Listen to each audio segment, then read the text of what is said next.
আজকে আমরা যেই টপিকটা নিয়ে পড়বো সেটা হলো গিয়ে এনার্জি ব্যান্ড এবং চার্জ ক্যারিয়ারটা আমরা পড়া শুরু করব। কিন্তু আজকে মনে হয় চার্জ ক্যারিয়ার পড়ে শেষ করতে পারবো না।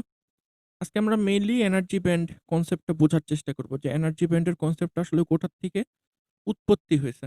কারণ আমরা যদি আগে বুঝতে পারি যে এনার্জি ব্যান্ডটা কোথা থেকে উৎপত্তি হয়েছে, তারপরে আমরা বুঝতে পারবো যে ওই ভ্যালেন্স ব্যান্ড বা কন্ডাকশন ব্যান্ড যেভাবে আমরা বলি যে বিহেভ করে, ওভাবে আসলে কেন বিহেভ করে এটা বোঝার জন্য আমাদের এনার্জি ব্যান্ডের কনসেপ্টটা পড়া লাগবে। আচ্ছা, আজকের ক্লাস লেকচারে যে টপিকগুলা আছে, এই টপিকগুলা স্ট্রিটম্যানের যে বইটা, ওই বইটার চ্যাপ্টার 2 এবং 3 এর মধ্যে আছে। এটার সঙ্গে অ্যাডিশনালি আহসানুল্লাহতে আমাদেরকে যে এসএসডির কোর্স লেকচার দেওয়া হইতো, ওই কোর্স লেকচারের একটা পোরশন পিডিএফ এর ছবি তুলে একটা পোরশন আমি আপনাদেরকে আজকের লেকচারের সঙ্গে ক্লাসে আপলোড করে দিব। সো আপনারা একটা রেফারেন্স নোটও পাবেন। সেখানে বিস্তারিতভাবে সবকিছু বলা আছে। সো আপনারা যদি পরীক্ষার প্রিপারেশনও ওখান থেকে নিতে চান তাহলে ওখান থেকে নিতে পারবেন। আমিও ওই নোটটা ফলো করি লেকচার ডিজাইন করার সময়। সো আপনারা ওইটা ফলো করতে পারেন। এটা বেশ ভালো একটা নোট। Okay sir. আমি এখন থেকে নিয়মিত ফোন স্পিকারে আছে। স্পিকারটা বন্ধ করেন। হ্যাঁ। আ এখন থেকে আমি নিয়মিত চেষ্টা করব যে ওই নোটটার আ পোরশন গুলা কেটে আপনাদেরকে ক্লাস লেকচারের সঙ্গে দেওয়ার জন্য। মানে আহসানুল্লাহর স্টুডেন্টরা খুব ভালো একটা ইনিশিয়েটিভ নিছে কোভিড এর সময়। ওরা যে ইনিশিয়েটিভটা নিছে সেটা হলো গিয়ে ওদের গত ৫ বছরের। আসলে ২ টা সেমেস্টার ফল এবং স্প্রিং। সো ২ টা সেমেস্টারের প্রত্যেকটা সেমেস্টারের যতগুলো ক্লাস লেকচার আছে, সবগুলো ক্লাস লেকচারকে ওরা ক্যাম স্ক্যানার দিয়ে স্ক্যান করে ওরা একটা ওয়েবসাইট তৈরি করছে। আহসানুল্লাহর আর্কাইভ আরকি। তো আহসানুল্লাহর যারা বর্তমানে স্টুডেন্ট এবং এক্স স্টুডেন্ট ওরা ওই আর্কাইভটা অ্যাক্সেস করতে পারে। তো ওইখানে সব স্যারদের ক্লাস লেকচার এরকম আপলোড করে দেওয়া আছে। তো এটাও খুব ভালো একটা ইনিশিয়েটিভ নিচ্ছে। আপনারাও যদি কেউ চান যে গ্রিন ইউনিভার্সিটিতে এরকম ইনিশিয়েটিভ নিবেন, যে লেকচার গুলা যদি কোনো স্যার খুব ভালো লেকচার দেয় তাহলে ওইটা দিয়ে আপনারা একটা আর্কাইভ এরকম তৈরি করতে পারেন। ওরা এরকম একটা ভালো উদ্যোগ নিচ্ছে যেটার বেনিফিট এখন আপনারা পাবেন আরকি। আচ্ছা, ঠিক আছে। সো যদিও এটা স্টেটমেন্ট এর ৪ নম্বর চ্যাপ্টারে আছে।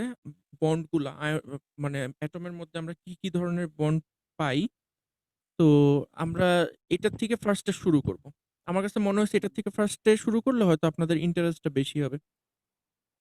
একটু হোল্ড করেন ১ মিনিট।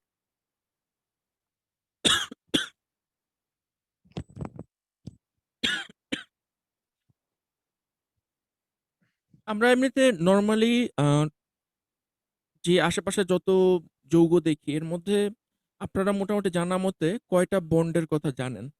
কয়টা বন্ধনের কথা জানেন? ডিফারেন্ট বন্ধনের কথা? সমযোজী বন্ধন আছে, আছে ৪টা।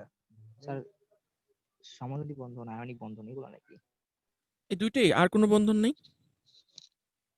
আরো কতগুলো স্পেশালাইজড বন্ধন আছে। যেমন আছে এখানে অবশ্য। হাইড্রোজেন বন্ড আছে। তারপর মনে করেন মেটালিক বন্ড আছে। এগুলো হলো কি একটু স্পেশাল টাইপের বন্ড। আয়নিক আর সমযোজীর মতো এত জেনারেলাইজড বন্ড না। ওগুলো একটু স্পেশাল বন্ড। এটার সাথে আরেকটা বন্ড আছে সেটা হলো মিক্সড বন্ড। যেটা হলো কি একই সঙ্গে আয়নিক এবং কোভ্যালেন্ট ২ টি একই সঙ্গে কাজ করে। ঠিক আছে? তো আমরা ফার্স্টে আয়নিক বন্ডটা থেকে দেখি। তো আয়নিক বন্ডের উদাহরণ হিসাবে এখানে সোডিয়াম ক্লোরাইডের ক্রিস্টালের যে ল্যাটিসটা, সেই ল্যাটিসটা এঁকে দেওয়া হয়েছে এখানে। তো এখানে আমরা দেখতে পাচ্ছি এটা হলো 2 ডাইমেনশনাল স্লাইস। মানে সোডিয়াম ক্লোরাইডের যে ক্রিস্টালগুলো আমরা যে লবণ খাই, টেবল সল্ট, সেটা যদি আমরা মাইক্রোস্কোপের নিচে দেখি আমরা দেখব যে এই জিনিসটা একটা 3 ডাইমেনশনাল অবজেক্ট, তাই না? আমরা আশেপাশে যা কিছু পাই সবকিছু তো 3 ডাইমেনশনাল অবজেক্ট। কিন্তু আমাদের স্লাইডে তো 3D জিনিস দেখানো সম্ভব না। তো এখানে এইজন্য একটা 2D স্লাইস দেখাইছে যে কিরকম থাকে। তো এখানে যদি আপনি দেখেন 2D স্লাইসে যদি আপনি দেখেন যে সোডিয়াম হলো গিয়ে আপনার নীল রঙের পরমাণুগুলা, নীল রঙের যে স্ফিয়ার গুলা এগুলি। আর ক্লোরিন হলে গিয়ে এই গ্রে কালারের স্ফিয়ার গুলা। একটা সোডিয়াম এখানে আপনি যদি দেখেন যে একটা সোডিয়াম এখানে দেখা যাইতেছে কয়টা ক্লোরিন দ্বারা বেষ্টিত? ১ টা, ২ টা, ৩ টা, ৪ টা, তাই না? কিন্তু এই সোডিয়ামটার উপরে একটা 3 ডাইমেনশনাল একটা অবজেক্টে এই সোডিয়ামের উপরে কিন্তু আরেকটা ক্লোরিন আছে, তাই না? আপনারা কি জিনিসটা কল্পনা করতে পারতেছেন? এই সোডিয়ামটার উপরে এবং নিচে আরেকটা করে ক্লোরিন আছে না? এই প্রত্যেকটাকে আপনি যদি একটা করে টেনিস বল চিন্তা করেন, মানে বড় সাইজের একটা টেনিস বল, ছোট সাইজের একটা টেনিস বল। এটা হলো গিয়ে জাস্ট একটা লেয়ার। কিন্তু এই লেয়ারটার উপরে আরেকটা লেয়ার থাকবে, আরেকটা লেয়ারের উপর আরেকটা লেয়ার থাকবে। এভাবে লেয়ার বাই লেয়ার বসেই তো একটা 3D অবজেক্ট তৈরি হয়, তাই না? তো আপনি যে 2D ছবিটা দেখতেছেন এখানে জাস্ট একটা লেয়ার দেখতেছেন, কিন্তু এটার উপরে যখন আরেকটা লেয়ার বসাবেন, নিচে যখন আরেকটা লেয়ার বসাবেন, তখন প্রত্যেকটা সোডিয়ামের অণু কয়টা ক্লোরিন দ্বারা বেষ্টিত থাকবে?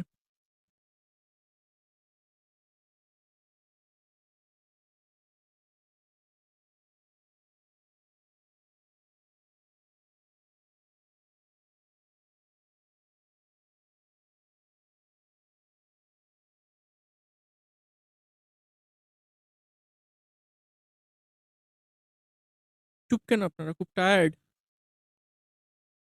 আমি না শুনতেছি না স্যার। কিছু। এখানে ছবিতে দেখতেছেন একটা সোডিয়ামের চারপাশে কয়টা ক্লোরিন আছে? সোডিয়াম বুঝছেন তো কোনগুলো? লেখা আছে দেখেন। সোডিয়াম কোনটা? দেখতে সমস্যা স্যার হলে ওই যে বলে দিন। ছোট, আমি বৃত্তটা, একটু ছোট বড় করে বৃত্তটা, ছোট বৃত্তটা। ছোট বৃত্তটা চারপাশে কয়টা, একটা সোডিয়ামের আশেপাশে কয়টা ক্লোরিন আছে? একটা সোডিয়াম আবার স্যার তিনটা। তিনটা, একটা দুটো তিনটা, তিনটা? কই তিনটা বলেন তো? একটা, দুইটা, তিনটা? একটা আর দুটো এইটা? তিনটাই তো স্যার। এই যে এটা বাদ? ও, ঠিক আছে, এটার ভিতরে স্যার চারটা চারটা করে চারটা? হবে স্যার। চারটা? এখন এই স্লাইসটার উপরে আপনি যদি আরেকটা স্লাইস বসান, মানে এটা তো জাস্ট একটা একটা কাটছেন আপনি, মনে করেন একটা ক্রিস্টালের একটা স্লাইস কাটছেন, ঠিক আছে, একটা করে অণু নিছেন, কিন্তু একটা ক্রিস্টাল নিশ্চয়ই একটা অণুর লেয়ার দিয়ে গঠিত না। এটার উপরে তো আরেকটা অণুর লেয়ার থাকবে, তাই না? এটার উপর আরেকটা থাকবে, তারপরে তো জিনিসটা 3D হবে। আমার কথাটা কি বুঝতে পারছেন? জি স্যার। মনে করেন বুঝতে সমস্যা হলে কোনো সমস্যা নাই, ঠিক আছে, না বুঝতে না পারলে বলবেন না যে বুঝছেন। বুঝতে না পারলে যতক্ষণ বুঝতে পারবেন না অতবার জিজ্ঞেস করবেন যে বুঝি নেই। আর এটার উপর আরেকটা হবে, এটাই তো। দেখেন এটা হলো গিয়ে একটা বক্স, ঠিক আছে, মনে করেন এটা হলো গিয়ে একটা লবণ, একটা লবণের দানা, ঠিক আছে, এটা হলো গিয়ে একটা লবণের দানা, একটা লবণের দানা, 3D একটা স্যার। বক্স, ঠিক আছে। এই যে এই লেয়ারটা দেখতেছেন, এই লেয়ারটা হলো গিয়ে এই জায়গাতে আছে, একদম তলার যেই তলটা, এই তলটার মধ্যে হলো গিয়ে একটা লেয়ার এটা, ঠিক আছে। এখন এটার উপরে তো আরেকটা লেয়ার থাকবে, তাই না? এরকম আরেকটা লেয়ার থাকবে না? তারপরে কি থাকবে? এটার উপর আরেকটা লেয়ার থাকবে না? এভাবে তো অণুগুলো এক একটা করে লেয়ারে বসে বসে পুরো এই বক্সটা তৈরি করবে, তাই না? আমার কথাটা কি বুঝতে পারছেন সবাই? ঠিক আছে, হ্যাঁ ঠিক আছে। তাহলে জি এই স্যার। মাঝখানের স্তরটা যদি এটা হয়, তাহলে এটার উপরে এবং নিচে দুইটা লেয়ার থাকবে আরো, এবং ওই দুইটা লেয়ারের এইখানে একটা ক্লোরিন, আর একটা অপর সাইড যেটা আপনারা দেখতে পারতেছেন না, ওই সাইডে আরেকটা ক্লোরিন আছে না? জি স্যার। তাহলে টোটাল কয়টা ক্লোরিন হইলো একটা সোডিয়ামের চারপাশে? 8টা স্যার। চার, ছয়, চারটা, আর দুই সাইডে দুইটা, 6টা। 6টা। ছয়টা, তাই না? এটাই এখানে লেখা আছে, দেখেন যে এক সোডিয়াম দুই তিন ক্লোরাইডের, চার, 7 2 6, ঠিক আছে 6টা। সোডিয়াম ক্লোরাইডের যে অ্যাটম, এটা স্ট্রাকচারে 6টা ক্লোরিন দ্বারা আবদ্ধ, এখানে এই কথাটা লেখা আছে। কিন্তু আপনারা যখন স্লাইডটা পড়বেন তখন দেখে একটু কনফিউজড হয়ে যেতে পারেন যে কি ব্যাপার, এখানে দেখা যেতেছে 4টা কিন্তু স্লাইডে লেখা আছে 6টা।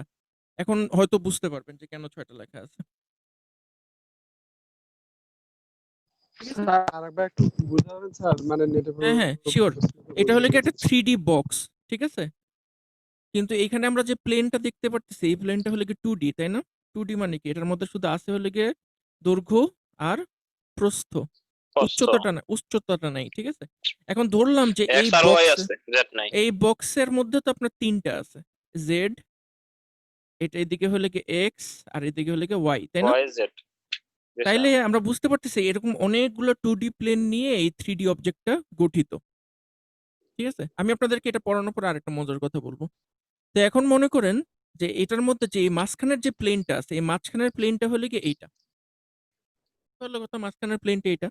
তাহলে এটার উপরেও তো একটা প্লেন আছে, নিচেও একটা প্লেন আছে, অবশ্যই, যেহেতু অনেকগুলো প্লেন নিয়ে গঠিত, উপরেও একটা থাকবে, নিচেও একটা থাকবে। তো সেইখানে মধ্যে যে ক্লোরিনটা থাকবে, ওই ক্লোরিনটা কি করবে? এই সোডিয়ামের সঙ্গে সঙ্গে থাকার চেষ্টা করবে না, কারণ আমরা জানি যে সোডিয়াম পজিটিভ আর ক্লোরিন হলে কি নেগেটিভ। তাহলে এটার উপরের স্তরের যে ক্লোরিনটা আছে ও চেষ্টা করবে সোডিয়ামের কাছাকাছি থাকার, তাই না? আবার এটা নিচের স্তরে যে ক্লোরিনটা আছে ও চেষ্টা করবে সোডিয়ামের কাছাকাছি থাকার। তা সব মিলে একটা সোডিয়ামকে কয়টা ক্লোরিন ঘিরে রাখবে?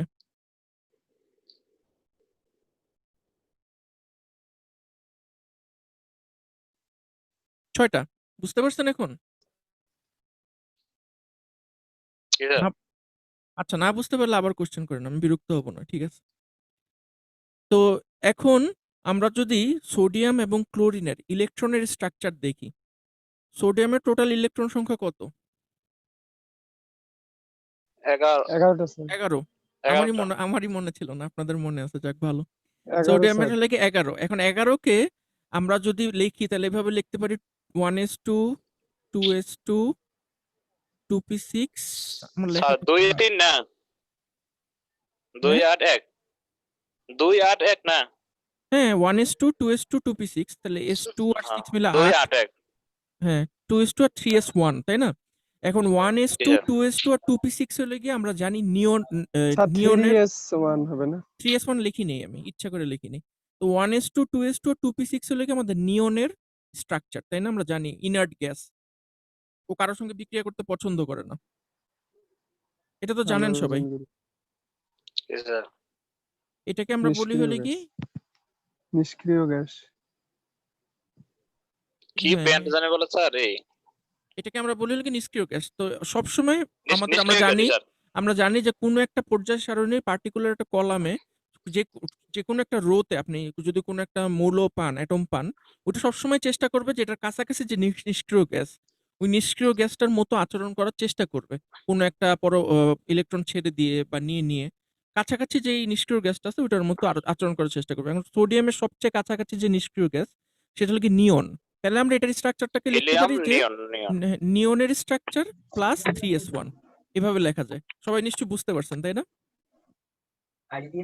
জি স্যার। আর জি স্যার ক্লোরিনের স্ট্রাকচারটাকে আমরা কিভাবে লিখতে পারি যে নিয়নের স্ট্রাকচার প্লাস 3s2 আর 3p5, কারণ ক্লোরিন হলে কি 18, ঠিক আছে? 17 স্যার 17, সরি 17, হ্যাঁ 17, সরি হ্যাঁ 17। ক্লোরিন হলে 17, কারণ 18 হলে তো নিষ্ক্রিয় গ্যাসই হয়ে যাবে, তাই না? জি স্যার, আর্গনাইজ। 17, তাহলে নিয়ন আর সাথে হলে গিয়ে 7টা ইলেকট্রন, এইভাবে আমরা দেখাতে পারি। এখন দেখেন সোডিয়াম যদি একটা ক্লোরিনকে দিয়ে দেয় তাহলে ও নিয়ন হয়ে যাবে আর ক্লোরিন তখন হয়ে যাবে আর্গনের মতো। এইখানে এই জিনিসটা লেখা আছে যে আয়নিক বন্ডটা কিভাবে গঠিত হয়, যে ওর বাইরের অরবিটালে যে এক্সট্রা ইলেকট্রনটা আছে ও চেষ্টা করে যে ইলেকট্রনটা ক্লোরিনকে দিয়ে দেওয়ার জন্য, আর ক্লোরিন এই ইলেকট্রনটাকে নিয়ে নেওয়ার চেষ্টা করে। তাহলে এখানে দুইজনেরই স্বার্থ আছে, এই কাজটা করলে দুইজনেরই কমন স্বার্থ পূরণ হবে, ও নিষ্ক্রিয় হয়ে যাবে, ও নিষ্ক্রিয় হয়ে যাবে। তো এই যেহেতু ইলেকট্রন আদান প্রদানের মাধ্যমে এই সম্পর্কটা গড়ে ওঠে, তা আপনারা অলরেডি সবাই জানেন, এই জন্য এই বন্ডটার নাম হলো গিয়ে আয়নিক বন্ড। এবং আয়নিক বন্ড জেনারেলি খুব কম্প্যাক্ট ক্রিস্টালের তৈরি করে। সমযোজী বন্ধনের তুলনায় আয়নিক বন্ড খুবই কম্প্যাক্ট ক্রিস্টাল তৈরি করে, কারণ যেহেতু এদের মধ্যে প্রচন্ড আকর্ষণ বল কাজ করে, এক বিপরীতধর্মী জিনিসের মধ্যে প্রচন্ড আকর্ষণ বল কাজ করে, এই জন্য ওরা এমন ভাবে নিজেদেরকে অর্গানাইজ করে যে এই জিনিসটা খুবই কম্প্যাক্ট এবং এটার ক্রিস্টাল ল্যাটিসটাও দেখবেন যে অত্যন্ত শক্ত এবং ভঙ্গুর, ভেঙে গেলে একদম গুঁড়ো গুঁড়ো হয়ে যায়, কিন্তু একটা নির্দিষ্ট পয়েন্ট পর্যন্ত অনেক স্ট্রেস সহ্য করতে পারে। আর যেহেতু এরা আপনার ইলেকট্রন আদান প্রদান করে একে অপরের মানে অষ্টকের চাহিদা পূরণ করে ফেলে, এই জন্য এদের মধ্যে আসলে ফ্রি ইলেকট্রন বলে কোনো কিছু থাকে না। আমাদের যে সোডিয়াম ক্লোরাইড যেটা লবণ, এই লবণ কিন্তু আপনার ইলেকট্রিক্যালি ইনসুলেটিভ নাকি কন্ডাক্টিভ?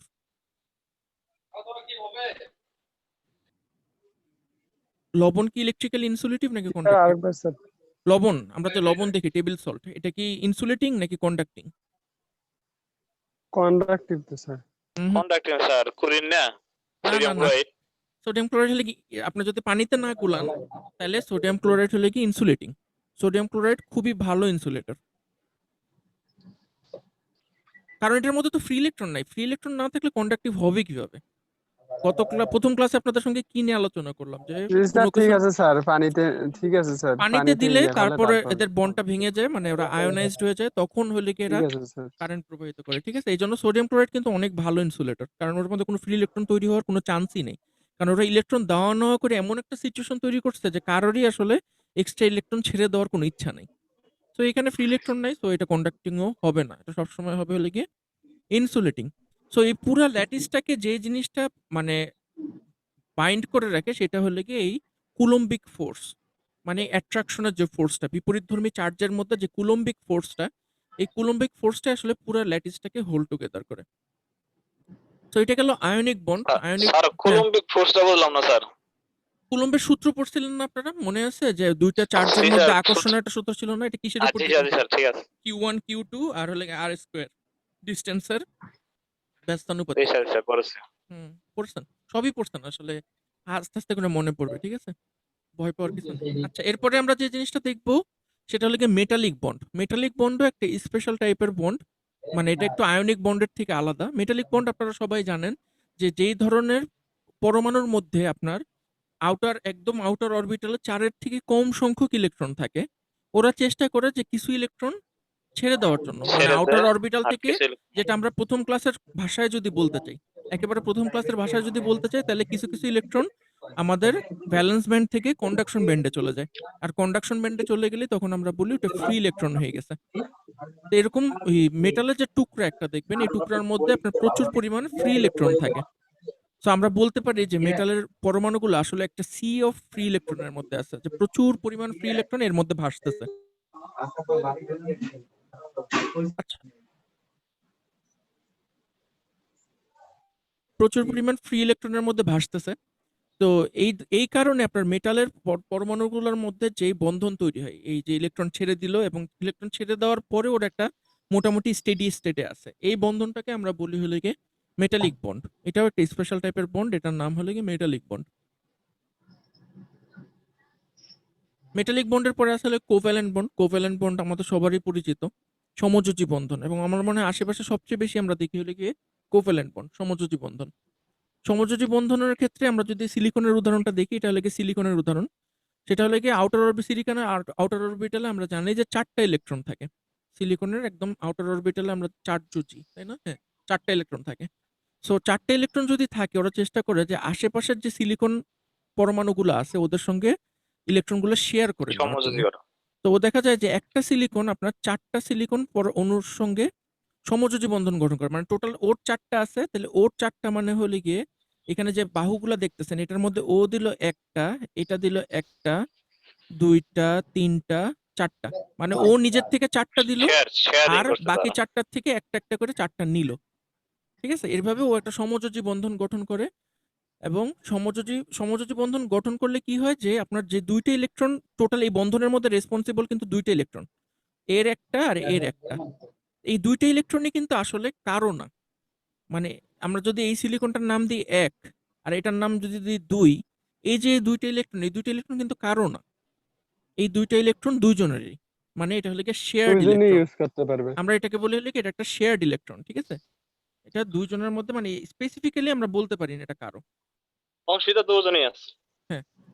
আর আরেকটা জিনিস যেটা, সেটা হলো কি আপনি ২ টা ইলেকট্রনকে যদি আপনি খুব ক্লোজলি যদি দেখতে চান, মনে করেন আপনার কাছে এমন একটা মাইক্রোস্কোপ আছে, যে মাইক্রোস্কোপ দিয়ে আপনি জুম করতে এই ২ টা ইলেকট্রনকে দেখতে পারেন। থিওরিটিক্যালি একটা পর্যায়ে গিয়ে দেখতে পারবেন এই ২ টা ইলেকট্রনকে। তখন আপনি দেখবেন যে ২ টা ইলেকট্রন ভার্চুয়ালি ইনডিস্টিংগুইশেবল। ২ টার মধ্যে কোনো পার্থক্য করা যাবে না। শুধুমাত্র স্পিনের পার্থক্য বাদে। মানে একজন যদি ঘুরে এইদিকে, তাহলে আরেকজন ঘুরবে হলো গিয়ে তার উল্টা দিকে। শুধুমাত্র স্পিনের পার্থক্য থাকবে। স্পিনের পার্থক্য বাদে ওই ইলেকট্রনের ওয়েভ ফাংশনের মধ্যে আপনি আর কোনো ডিফারেন্স দেখবেন না। বাকি সবকিছু এক। তো এই ধরনের বন্ধনে দেখা যায় যে আপনারা এখান থেকে ক্লিয়ারলি দেখতে পারতেছেন যে এখানেও কোনো ফ্রি ইলেকট্রন নাই আমাদের। সমযোজী বন্ধনেও আয়নিক বন্ধনের মতো আমার কোনো ফ্রি ইলেকট্রন নাই। সো সমযোজী বন্ধনও যেই পদার্থগুলো গঠন করবে, যেমন মনে করেন সিলিকন হইতে পারে বা কার্বন হইতে পারে, এগুলাতেও বেসিক্যালি আমরা কোনো ধরনের ইলেকট্রিক্যাল কন্ডাক্টিভিটি দেখি না। মানে ভালো পরিমাণে ইলেকট্রিক্যাল কন্ডাক্টিভিটি দেখি না। এরাও মোটামুটি ইনসুলেটরের কাছাকাছি বা কন্ডাক্টরের থেকে অনেক বেশি রেজিস্ট্যান্স এদের। ঠিক আছে? কারণ এটার মধ্যে ভার্চুয়ালি কোনো ফ্রি ইলেকট্রন নাই। যদি 0 কেলভিনে আপনি হিসাব করেন, মানে 0 কেলভিনকে কি বলা হয়? 0 কেলভিন মানে হলো গিয়ে অ্যাবসোলুট অ্যাবসোলুট ঠান্ডা যেটা আরকি। ওরকম সময় আপনি যা দেখবেন যে এটার মধ্যে কোনো ফ্রি ইলেকট্রন নাই। যত আপনি আস্তে, আস্তে 0 কেলভিন থেকে বাড়াইতে থাকবেন, টেম্পারেচারের কারণে এটার মধ্যে কিছুটা ফ্রি ইলেকট্রন তৈরি হবে। তাও নেগলিজিবল, খুবই কম। তো এটা গেল কোভ্যালেন্ট বন্ড। কোভ্যালেন্ট বন্ড আমি আশা করি আপনারা আগে পড়ছেন। এটা জাস্ট ওভারভিউ দেওয়ার জন্য আপনাদের। এর উপর আরেকটা আছে, এটা মনে হয় না আপনারা পড়ছেন। এটা আপনারা আগে পড়ছেন। পড়ার কথা না। এটা হলো গিয়ে মিক্সড বন্ড। মিক্সড বন্ড নাম শুনে যেটা বোঝা যাইতেছে যে এটার মধ্যে কিছুটা আয়নিক বন্ডেরও ক্যারেক্টারিস্টিক্স থাকবে, কিছুটা কোভ্যালেন্ট বন্ডেরও ক্যারেক্টারিস্টিক্স থাকবে। সেটার উদাহরণ আমরা কোথায় দেখতে পাই? আমরা দেখতে পাই যে কোনো কোনো অ্যাটম স্যার এটা হচ্ছে সন্নিবেশ সমযোজী বন্ধন না? ভুলে গেছি, অনেক আগে পড়ছি তো মনে নেই। আমি ইন্টারমিডিয়েটে খুব খারাপ রেজাল্ট করছিলাম, একদমই পড়ালেখা করিনি। সো আমার একদম মনে নেই নামগুলা। তা আমি সে জি স্যার, গ্রাজুয়েশনে যে মানে পড়ছি তখন আর বাংলা মনে নেই আমার। আমি সন্নিবেশ সন্নিবেশ সমযোজী। সমাবেশ বন্ধ হইতে পারে, আমি একদমই শিওর না। তো এটা শিওর দেখা স্যার যায় আমি। এটা, আচ্ছা এটা হইতে পারে সন্নিবেশ। হ্যাঁ সন্নিবেশ হইতে পারে। সমযোজী। মানে এই কথাটা আমি এখনই বলতাম, সন্নিবেশের মতনই একটা কথা আমি এখনই বলতাম। কখন বলতাম যে আপনার দুইটা অ্যাটম যদি পর্যায় সারণীর পাশাপাশি কলামে হয়, মানে এদের আয়নিক মানে গঠন যদি খুবই কাছাকাছি হয়, পাশাপাশি যদি হয় একদম, যেমন মনে করেন গ্যালিয়াম আর আর্সেনিক, ঠিক আছে? গ্যালিয়াম আর্সেনিক মিলে আপনার যে যৌগটা গঠন করে ওটাকে আমরা বলি হলো কি গ্যালিয়াম আর্সেনাইড। তো গ্যালিয়াম এবং আর্সেনিক হলে গিয়ে পর্যায় সারণীতে একদম পাশাপাশি। গ্যালিয়াম আর্সেনিক, হ্যাঁ পাশাপাশি। গ্যালিয়াম মনে হয় ৪ আর গ্যালিয়াম আর্সেনিক, আর্সেনিক আর্সেনিক মনে হয় ৫। আর্সেনিক মনে হয় ৫ আর গ্যালিয়াম হলে গিয়ে ৪, ঠিক আছে? তো ওদের বন্ধনের ফলে দেখা যায় কি, ওদের যেহেতু আপনার মানে কাছাকাছি, অরবিটালের প্যাটার্ন গুলো কাছাকাছি, এই জন্য ওরা মিক্সড বন্ডিং বিহেভিয়ার দেখে, মানে কিছুটা আয়নিক এবং কিছুটা কোভ্যালেন্ট। এটা দ্বারা কি বোঝায়? এটা দ্বারা বোঝায় যে ওরা স্টিল সমযোজী বন্ধন গঠন করতেছে, মানে ওরা ইলেকট্রন গুলো শেয়ার করতেছে।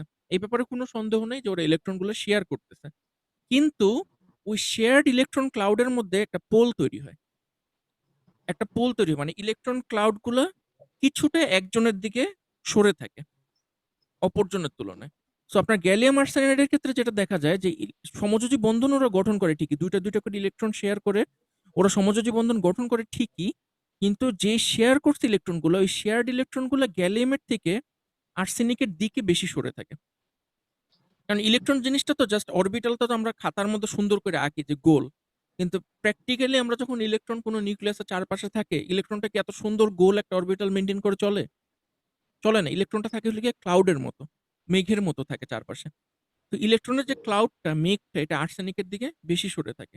তো এটার জন্য এটার মধ্যে কিছুটা আয়নিক প্রপার্টি, আয়নিক বন্ডের প্রপার্টি দেখা যায়। যেহেতু আমরা আয়নিক বন্ডের ক্ষেত্রে জানি যে যে ইলেকট্রনটা আমরা ছেড়ে দিই এটা একজনের কাছে চলে যায়, আর একজন ইলেকট্রনটা ছেড়ে দেয়। তো এখানেও অনেকটা এরকম যে শেয়ার্ড ইলেকট্রনগুলো গ্যালিয়ামের থেকে আর্সেনিকের কাছাকাছি থাকাটা বেশি পছন্দ করে।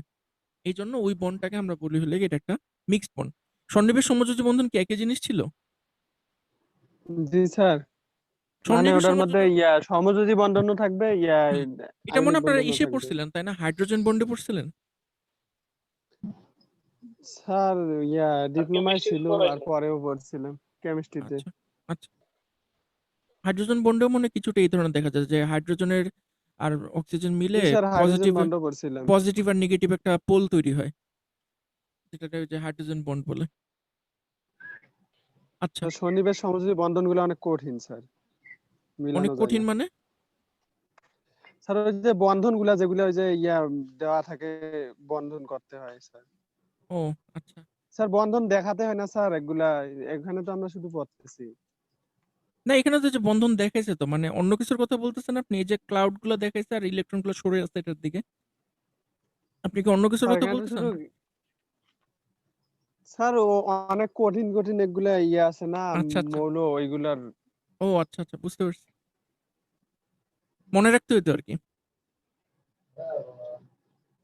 ঠিক আছে, তো বন্ডের রিভিউ আমাদের মোটামুটি হয়েছে যে ৪ ধরনের মোটামুটি বন্ড বাদেও আমাদের আরো কিছু বন্ড আছে, যেমন হাইড্রোজেন বন্ড। হাইড্রোজেন বন্ডটা আমার মনে পড়তেছে, হাইড্রোজেন বন্ড বাদে আর কি এটা মনে নেই। তো হাইড্রোজেন বন্ডটা আমাদের জন্য অত বেশি রিলেভেন্ট না, এই জন্য আমি হাইড্রোজেন বন্ডটা এখানে রাখি নাই। তবে ভবিষ্যতে হয়তো হাইড্রোজেন বন্ডটা অনেক বেশি রিলেভেন্ট হবে, কারণ আমি লাস্ট যতদূর জানতাম যে এরকম একটা ওরা র্যাম, র্যাম মানে তো আপনারা জানেন মেমোরি, কম্পিউটারের যে মেমোরি বা মোবাইলের যে মেমোরি থাকে, ওই র্যাম গুলো ওরা চেষ্টা করতেছে হাইড্রোজেন দিয়ে তৈরি করার জন্য। মানে হাইড্রোজেনের তো দুইটাই স্পিন থাকে, একটা হলে কি আপনারা জানেন যে পজিটিভ দিকে স্পিন থাকে, নেগেটিভ দিকে স্পিন থাকে।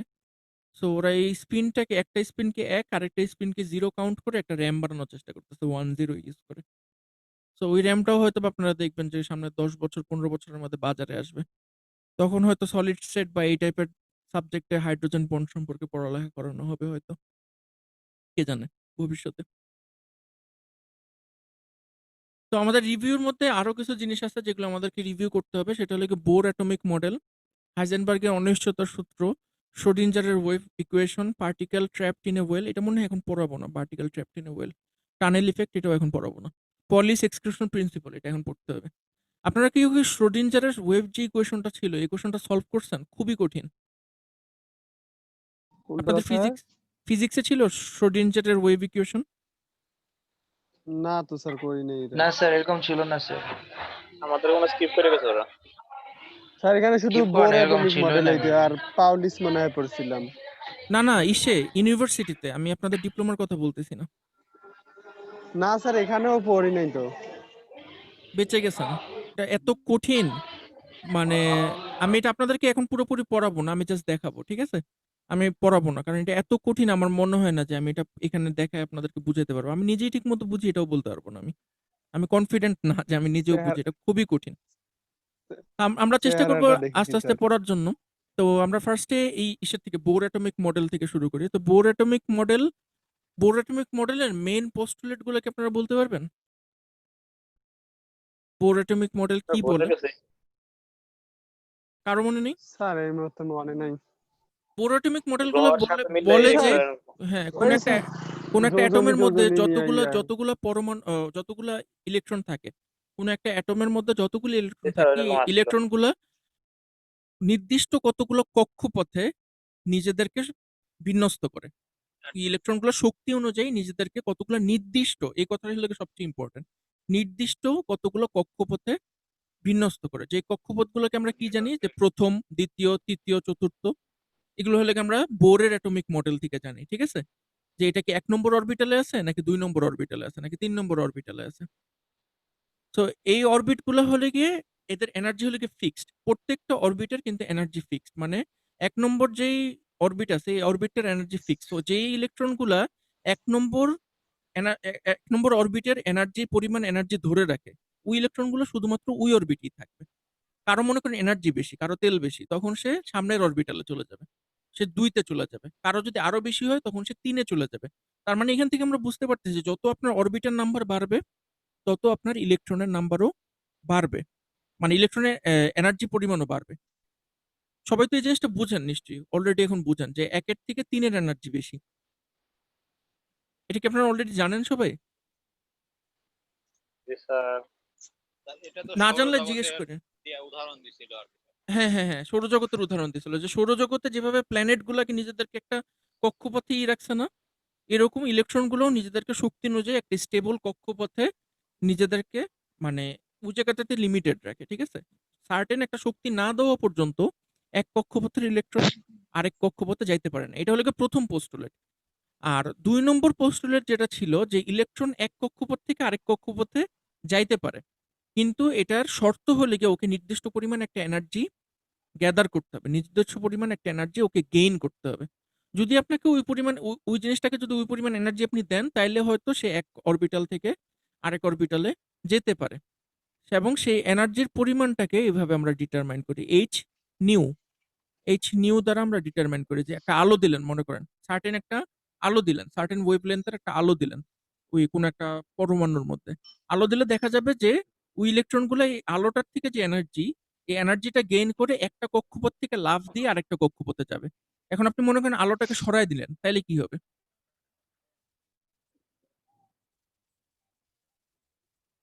আলোটাকে মনে করেন সরাই দিলেন, আর আলো দিতেছেন না, এখন তাহলে ফলাফলটা কি হবে?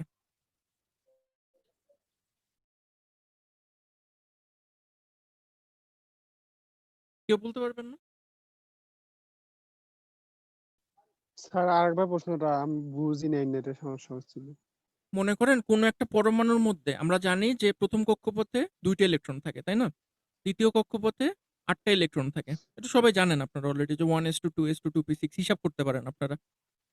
তো ইলেকট্রন গুলোকে এরকম নির্দিষ্ট কক্ষপথে জি স্যার। বিন্যস্ত করছে। এটা কি পসিবল যে প্রথম অরবিটালের কোন একটা ইলেকট্রন সে লাফ দিয়ে দ্বিতীয় অরবিটে চলে যাবে? স্যার তাপমাত্রার কারণে না স্যার, তাপমাত্রা যদি বেশি হয়। শুধু যে তাপমাত্রা না, শুধু যে তাপমাত্রা এটা কিন্তু না, এখানে তো এটা আলো হইতে পারে, এনার্জি স্যার। সাউন্ডও হইতে পারে, যে কোনো একটা স্যার এনার্জি গেইন ইলেকট্রন করে। গুলো যে স্যার চেঞ্জ করে স্যার, ওগুলো স্যার কি কি স্যার কিছু নিউক্লিয়াসের দিকে ব্যতিক্রম কেন্দ্রীভূত ধর্মী আছে হয় না ওইগুলার নিউক্লিয়াস থেকে ক্ষেত্রে? একজন এনার্জি একজন করে গ্যাদার বলেন। করলে কি নিউক্লিয়াস থেকে দূরে চলে যায় নাকি নিউক্লিয়াস থেকে নিউক্লিয়াসের দূরে দিকে সরে আসে? যায়, কারণ আপনার অরবিটাল গুলো ইলেকট্রনের থেকে যত, নিউক্লিয়াসের থেকে যত বেশি দূরে, ওই অরবিট গুলোর শক্তি তত বেশি।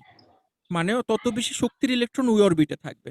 আর সবচেয়ে কম শক্তির যে ইলেকট্রনগুলা সেটা থাকবে হলো কি নিউক্লিয়াসের কাছে। এটা পড়ানোর জন্য আমাদের ক্লাসের টিচারের উদাহরণ দিতে হলে গিয়ে যেসব বাচ্চারা যত বেশি আদরের ওরা থাকে হলে গিয়ে তত পরিবারের কাছাকাছি, মায়ের কাছাকাছি। আর যেসব বাচ্চাগুলো অনাদরের ওরা চলে যায় হলে কি দূরে। তো যেগুলো দূরে চলে যায় ওগুলো বেশি বখাটে হয়। ওদের এনার্জিও বেশি হয় অনেক, ছটফটে হয় অনেক। এইভাবে আমাদেরকে মনে রাখাইছিল আরকি। তো আপনারা চাইলে এইভাবে মনে রাখতে পারেন যে যারা যত বেশি স্যার দূরে এটা তাদের এনার্জি তত বেশি। স্যার একটি ইলেকট্রনের মানে ধরেন n equal to 3, তো এটার হুম। যে এনার্জি বের করার জন্য আমরা কোনটা যেন সূত্র ইউজ করি, মানে এনার্জিটা আমি পাবো কিভাবে? এটার এনার্জি সূত্রটা আমার মনে নেই। এনার্জি সূত্র আমার মনে নেই। স্যার এই HNU এর সঙ্গে একটা সম্পর্ক আছে কিন্তু আমার মনে নেই কি। আমি দেখি আপনাকে বলব না পরের ক্লাসে। আচ্ছা, সমস্যা নেই স্যার। এটা মনে হয় আপনার যে ইসের মধ্যেই আছে খুব সম্ভবত। এই যে মানে স্যার এটা শ্রোডিঞ্জারের খেয়াল হইতেছে না আরকি যে ইলেকট্রনের এনার্জি নিউক্লিয়াসের দিকে আসলে কি কমে না কি নিউক্লিয়াসের দূরে সরে গেলে কমে, ওই জিনিসটা খেয়াল নিউক্লিয়াসের আছে কাছের অরবিটের এগুলোর এনার্জি কম আর নিউক্লিয়াসের থেকে দূরে গেলে এনার্জি বেশি। মানে যেকোনো একটা ইলেকট্রনেরই আপনি যখন এনার্জি হিসাব করবেন তখন আপনার এটার কাইনেটিক এনার্জি এবং পটেনশিয়াল এনার্জি দুটোই হিসাব করা লাগবে, ঠিক আছে? কাইনেটিক এনার্জির সঙ্গে আপনি যদি পটেনশিয়াল এনার্জি যোগ করে দেন তখন আপনি ওটার টোটাল এনার্জি পাবেন। এটার থেকেই হলে গিয়ে আপনার যে শ্রোডিঞ্জারের যে ওয়েভ ফাংশন, এই শ্রোডিঞ্জারের ওয়েভ ফাংশনের পোস্টুলেটটা কিন্তু আসছে এখান থেকেই। দাঁড়ান আমি এটা আপনাদেরকে ইসের বই থেকে দেখাই, স্ট্রিটম্যানের বই থেকে দেখাই। স্ট্রিটম্যানের বইতে আপনি দেখতে পারবেন এই যে এই কোন একটা পার্টিকেলের টোটাল এনার্জি আপনি হিসাব করতে পারেন হলে কাইনেটিক এনার্জি আর পটেনশিয়াল এনার্জি দিয়ে। Potential. সো কাইনেটিক এনার্জির আপনার এক্সপ্রেশনটা এটা হলো কি আপনার মোমেন্টামের সাপেক্ষে লিখছে আরকি। মানে হাফ এমভি স্কয়ার। এটা সোজা কথা এটা হলো হাফ এমভি স্কয়ার। আমরা সবাই যেটা জানি কাইনেটিক এনার্জি। আর সাথে হলো জি স্যার। Potential energy. এই দুইটা হিসাব করে যোগ করে দিলেই আপনি টোটাল এনার্জিটা পাবেন। তো এটার মনে হয় কোনো একটা এক্সপ্রেশন আমি রিভিউ করি নাই তো আমার মনে নেই ইকুয়েশনটা। তো স্যার আমরা পড়ছি স্যার, কিন্তু এখন এই মুহূর্তে হ্যাঁ, মনে আমারও নেই আমারও স্যার মনে নেই। বোরের মডেল তো এত কঠিন কিছু না স্যার, এগুলা এটা এত কঠিন কিছু বাংলা না। বই থেকে দেখলে আবার কিন্তু মনে হয়ে যাবে স্যার, একদম ইজি স্যার এগুলো। আমার কথা হলো কি যে এনার্জিটা গেইন করে ও পরেরটাতে গেল, ঠিক আছে? প্রথম অরবিটাল থেকে ও দ্বিতীয় অরবিটালে গেল। এখন আপনি যদি এনার্জি সোর্সটা সরায় নেন তাহলে কি হবে? স্যার এটা তো কোনো এনার্জি পাইতেছে না, তাহলে স্টেবল থাকবে। স্টেবল তো থাকবে না, ও ঘুরতে ঘুরতে একসময় এনার্জি লস করে যাবে না? ওর তো আর হ্যাঁ, ওই তো মনে করেন এনার্জি লস হলে সে মনে তো করেন আবার হঠাৎ নিউক্লিয়াসের করে দিকে আপনার কেন্দ্রীভূত বেতন হয়ে বেড়ে যাবে। গেছে, ঠিক আছে? সাপোজ হঠাৎ করে আপনার বেতন বেড়ে গেছে। জি স্যার। হঠাৎ করে আপনার বেতন বেড়ে গেলে সাথে আপনি কি করবেন? আপনি আরো একটা ভালো একটা বাসা দেখবেন যে আমি ভালো বাসায় মুভ করতে পারি নাকি? তো জি আপনি স্যার। ভালো বাসায় মুভ করলেন। এখন আপনার বেতন কমে গেল হঠাৎ করে। আপনি ওখানে মনে করেন কিছুদিন সঞ্চয়ের টাকা দিয়ে কিছুদিন থাকতে পারলেন। কিন্তু আপনাকে তো আল্টিমেটলি আবার পুরানো জায়গায় ফেরত আসতেই হবে, তাই না? জি স্যার। তো এখানেও ব্যাপারটা ওরকম। তো ও তো বেশিক্ষণ ওখানে থাকতে পারবে না। কারণ ওখানে ভাড়া বেশি। ওখানে থাকতে হলে আপনার বেশি এনার্জি লাগবে। সো আপনাকে তখন কম এনার্জি স্টেটে ফেরত আসতে হবে। আর এটার মাঝখানের যে এনার্জি গ্যাপটা ওই পরিমাণ এনার্জি আপনি বিকিরণ করে দিবেন। এবং ওই বিকিরিত এনার্জিটা তখন আমরা লাইট হিসেবে দেখতে পাই। আমরা ডায়োডও খুব সম্ভবত একই ধরনের প্রিন্সিপালে কাজ করে। আমরা যে এলইডি থেকে যে আলো পাই, এই আলোটাও আমরা একই কারণেই পাই। ঠিক আছে? ওটা সম্পর্কে আমরা পরে দেখব। তো এটা হলো কি বোরের প্রিন্সিপালের সেকেন্ড পোস্টুলেট যে আপনার বেশি এনার্জি গেইন করে পরেরটাতে যেতে পারে, আবার এনার্জিটা লুজ করে ও আগের স্টেটেও ফেরত আসতে পারে। এরপরে একেবারে আমরা ইসে চলে যাই, ফোর্থ পোস্টুলেটে চলে যাই। ফোর্থ পোস্টুলেট হলো গিয়ে যে নির্দিষ্ট কতগুলা শেল থাকবে, স্টেবল কতগুলা শেল থাকবে। এই নির্দিষ্ট শেলের প্রত্যেকটার একটা নির্দিষ্ট পরিমাণ এনার্জি থাকবে এবং একটা শেলে যতগুলো ইলেকট্রন থাকবে সবার এনার্জির পরিমাণ এক হবে। মানে দ্বিতীয় শেলে আমরা জানি যে টোটাল ৮ টা ইলেকট্রন থাকতে পারে। 2s2 আর 2p6। এই 2s আর 2p এর মধ্যে যতগুলো ইলেকট্রন আছে সবগুলার কিন্তু এনার্জি সমান হবে। 2s এর ২ টা এবং 2p6 এর ৬ টা সবগুলার কিন্তু এনার্জি সমান থাকবে। এবং এই শেলগুলাকে আমরা জেনারেলি 1, 2, 3, 4 এই নামে নামকরণ করি এবং এটাকে আমরা একটা লেটারেরও ইংলিশ অ্যালফাবেটের কতগুলো লেটার দিয়েও আমরা এদেরকে ডিনোট করি। যেমন 1 কে আমরা ডিনোট করি K, 2 কে আমরা ডিনোট করি L, 3 কে M, N এভাবে আমরা ডিটারমাইন করি। তো এই পর্যন্ত আমি আশা করি আপনাদের সবারই জানা আছে। আমার আসলে নিজেরও অত বেশি মনে নেই। কিন্তু আশা করি যে এতটুকু ওভারভিউ আপনাদের মনে করার জন্য যথেষ্ট। যে আপনারা জাস্ট এখানে জানলেন যে আমাদের নির্দিষ্ট কতগুলো শেল থাকে। ১, ২, ৩, ৪, ৫ ঠিক আছে? এটার পরে আমরা যেই জিনিসটাতে যাব সেটা হলো গিয়ে পলিস এক্সক্লুশন প্রিন্সিপাল। পলিস এক্সক্লুশন প্রিন্সিপাল কারো কি মনে আছে? স্যার পড়ছিলাম স্যার সব ঠিক, দেখলে কিন্তু তো একটু খেয়াল মনে করে দিলে মনে আসবো। করে পাউলিস দিব না এই ওটা মনে নেই জিনিস- স্যার। মনে নেই। পলিস এক্সক্লুশন প্রিন্সিপাল বলছে যে আপনার যে কোনো একটা সার্টেন একটা কোয়ান্টাম স্টেটে, যে কোনো একটা অরবিটালে সার্টেন একটা কোয়ান্টাম স্টেটে শুধুমাত্র দুইটা ইলেকট্রন থাকতে পারে, গিভেন দ্যাট যে এই দুইটা ইলেকট্রনের স্পিন হবে হলে কি একে অপরের বিপরীত। এই জিনিসটা কি মনে আছে আপনার? জি স্যার, কিছু কিছু। এটার সংজ্ঞাটা আপনারা উইকিপিডিয়া থেকে পড়বেন। আমি উইকিপিডিয়ার লিঙ্কটা আপনাদেরকে এই ইসের মধ্যে দিয়ে দিছি, স্লাইডের মধ্যে দিয়ে দিছি, ওখান থেকে আপনারা পড়বেন। এখানে লেখা আছে the Pauli's exclusion principle is the quantum mechanical principle which states that two or more identical fermions cannot occupy the same quantum state within a quantum system. The principle was formulated by Pauli. এটা ঠিক আছে।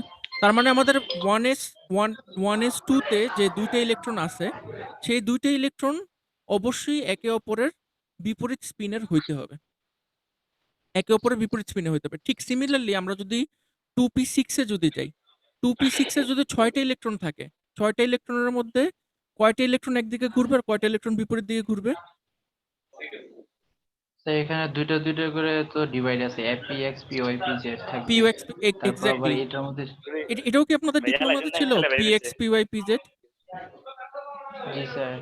ও তাহলে তো খুব ভালো হয়েছে, আপনারা অনেক কিছু ঠিক জানেন আছে। তাহলে। px py pz ছিল কে আমরা স্যার। যে স্যার কোয়ান্টাম এখানে যেগুলো পড়াইতেছেন স্যার এগুলা হুম। মানে আগে বইগুলো রিপিট করলে আমাদের হয়ে যাবে। আচ্ছা আচ্ছা ঠিক আছে, তাহলে আপনারা ওখান থেকে একটু রিপিট যেহেতু করেন, পড়ে ঠিক আছে? আসে। তাহলে ওখানে আমাদের জানি যে 3টা কোয়ান্টাম স্টেট থাকে, একটা হলো কি px py আর pz। তা প্রত্যেকটা কোয়ান্টাম স্টেটে আপনার তাহলে একটা যদি একদিকে ক্লকওয়াইজ যদি স্পিন করে, তাহলে আরেকটা তখন স্পিন করবে কাউন্টার ক্লকওয়াইজ। এটা আপনারা তাহলে অলরেডি জানেন। এটাকেই আমরা বলি হলে গিয়ে পলির এক্সক্লুশন প্রিন্সিপাল। তো পলির এক্সক্লুশন প্রিন্সিপালে খুব একটা মজার কাজ করছে। একটা মজার কাজ কি করছে, যে ওরা প্রত্যেকটা ইলেকট্রনে কতগুলা ট্যাগ দিছে, প্রত্যেকটা ইলেকট্রনের কতগুলা ইন্ডেক্স দিছে, এবং একটা ইলেকট্রনের ইন্ডেক্স কখনো আরেকটা ইলেকট্রনের সঙ্গে মিলে না। এই জিনিসটা কি মনে আছে? এই জিনিসটা যে পড়ছিলেন আপনারা, একটা ইলেকট্রনের ইন্ডেক্স কখনো আরেকটা ইলেকট্রনের সঙ্গে মিলবে না।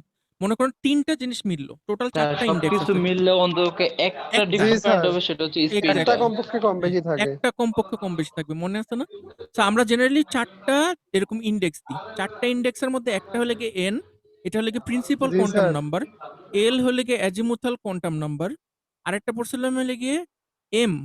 আপনারা পড়ছিলেন ml না। এটা কিন্তু ভুল। এখানে কিন্তু আমাদের বাংলাদেশি পড়ালেখার স্টাইলে এটা কিন্তু ভুল। আমরা পড়ছিলাম m হলে গিয়ে ম্যাগনেটিক কোয়ান্টাম নাম্বার, আর s হলে গিয়ে স্পিন কোয়ান্টাম এম নাম্বার। শুধু। শুধু m আর শুধু s, তাই না?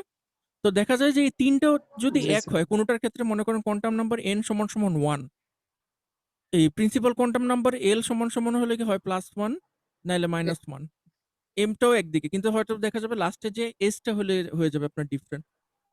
কখনোই প্লাস চারটা হাফ কোয়ান্টাম, মাইনাস হাফ। চারটা কখনো একটার জন্য এক থাকতে পারবে না। অবশ্যই প্রত্যেকটা ইলেকট্রনের জন্য এই 4টা নাম্বার ইউনিক হইতে হবে। মানে যেকোনো একটা নাম্বার অবশ্যই ইউনিক হবে। তো এটা আপনাদের অলরেডি মনে আছে। তা আমার আর কষ্ট করতে হলো না। তো এখানে আপনারা দেখবেন যে আপনার প্রত্যেকটা লিংকে যদি ক্লিক করেন, আপনার প্রিন্সিপাল কোয়ান্টাম নাম্বারও আসবে। প্রিন্সিপাল কোয়ান্টাম নাম্বার হলে গিয়ে জাস্ট কোন অরবিটে আছে এই জিনিসটা প্রকাশ করে। ম্যাগনেটিক কোয়ান্টাম নাম্বার হলে গিয়ে এটার ম্যাগনেটিক যে ওই ওই মোমেন্টামটা হিসাব করে। আর এটার সাথে সাথে এল যেটা আছে azimuthal quantum number. Azimuthal quantum নাম্বারটা কি? এখানে ক্লিক করলে দেখা যাবে।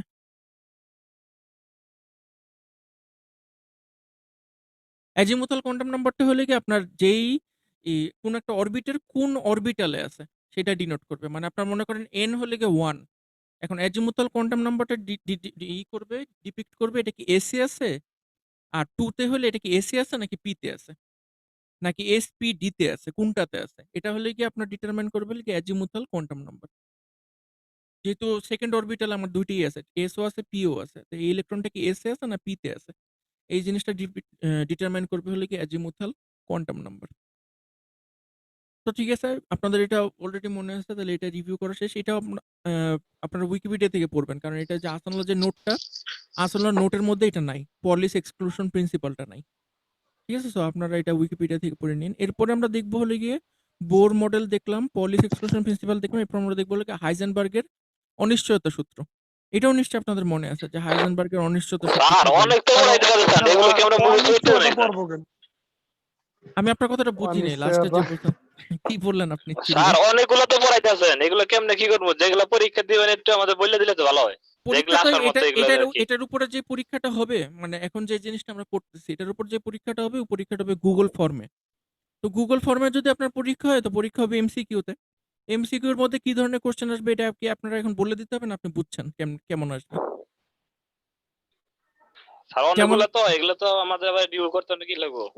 যেমন আপনারা যদি আমি জিজ্ঞেস করি যে পলিস পলিস এক্সক্লুশন প্রিন্সিপালের মধ্যে কোন পস্টুলেটটা নাই, আমি এরকম আপনার 4টা পস্টুলেট দিয়ে দিলাম, যেটার মধ্যে একটা পস্টুলেট হলে আসলে বোরের, পলির না। তখন আপনি ক্লিক দিতে পারবেন না গুগল ফর্মে যে কোনটা বোরের, আসলে কোনটা পলির মধ্যে নাই। বুঝছেন তো নাকি? তো এখানে আপনার কোনো কিছু মুখস্থ করার দরকার নেই। আপনি যদি জিনিসটা জি ভালো করে স্যার। বুঝেন, আমার মনে হয় আপনারা এমসিকিউ, আর এমসিকিউ তো সবাই দেখিয়ে দেয়। তো আপনি যদি জিনিসটা বুঝেন, আপনি জাস্ট জানতে পারবেন যে কোন জায়গায় গেলে আমি জিনিসটা দেখে উত্তর দিতে পারবো। এই জিনিসটা আপনাদের বুঝার জন্য, মুখস্থ করার জন্য না। স্যার আর ভাইবার জন্য কিভাবে পড়বো? ভাইবার জন্য তো এইভাবে, যে ভাইবাতে তো আমি আপনারা অঙ্ক করতে দিব না। ভাইবার সময় কি আমি আপনার অঙ্ক করতে দিব? ভাইবার সময় আমি আপনারা জিজ্ঞেস করবো যে পলিস ইসের এক্সক্লুশন প্রিন্সিপাল অনুযায়ী যে কোয়ান্টাম এই নাম্বারগুলো কি হয় এইসব বলেন। কোয়েশ্চন স্যার প্রবলেম হবে না আশা করি স্যার। আমারও মনে হয় না প্রবলেম হবে। তো এটা নিয়ে ওয়ারি করার কিছু নেই, এগুলো জাস্ট আমরা স্যার আর পরবর্তী স্যার আপনি টপিকগুলো যাতে মেবি বুঝতে স্যার, পারি। হ্যাঁ বলেন। স্যার ডক্টরের কাছে যাবেন মেবি স্যার। আজকে আজকে আর একটু যাবো কম না, ক্লাস আজকে নিলেও সময় ভালো নেই। সমস্যা হবে আজকে না। সময় নেই আজকে, ডক্টর থাকবে না এত স্যার রাত্রে। তাহলে স্যার আপনি ক্লাসটা আমি আজকের যে এই টপিকগুলো, এই টপিকটা খুব বেশি না, তো আজকের টপিকটা শেষ করেই আমি শেষ করে দেবো। ওই ক্যারিয়ার আজকে পড়বো না আমরা, আজকে আমরা শুধু বন্ডগুলো দেখেই আচ্ছা শেষ ঠিক করে আছে দেবো, স্যার। ঠিক আছে? হাইজেনবার্গের অনিশ্চয়তা সূত্র ওকে কাকে বলে?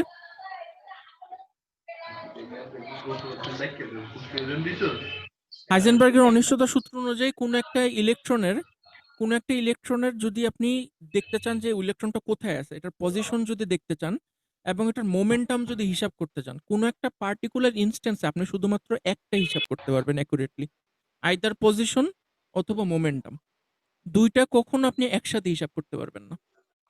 মানে কোনো একটা ইলেকট্রন কোথায় আছে এটা যদি আপনি মাপেন, তাহলে ওই ইলেকট্রনটা কত জোরে যাইতেছে, এটা কত স্পিডে যাইতেছে, এটা আপনি মাপতে পারবেন না। আর যদি এটা মাপেন যে ইলেকট্রনটা কত স্পিডে যাইতেছে, তাহলে ওই মোমেন্টে আপনার ইলেকট্রনটা কোথায় আছে এই জিনিসটা জানবেন না। এটাকে বলা হয় হলো গিয়ে হাইজেনবার্গের আনসার্টেনটি প্রিন্সিপাল। এটা কি পড়ছেন আপনারা?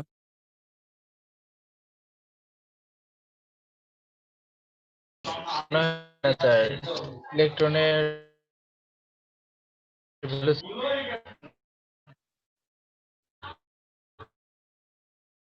হ্যালো,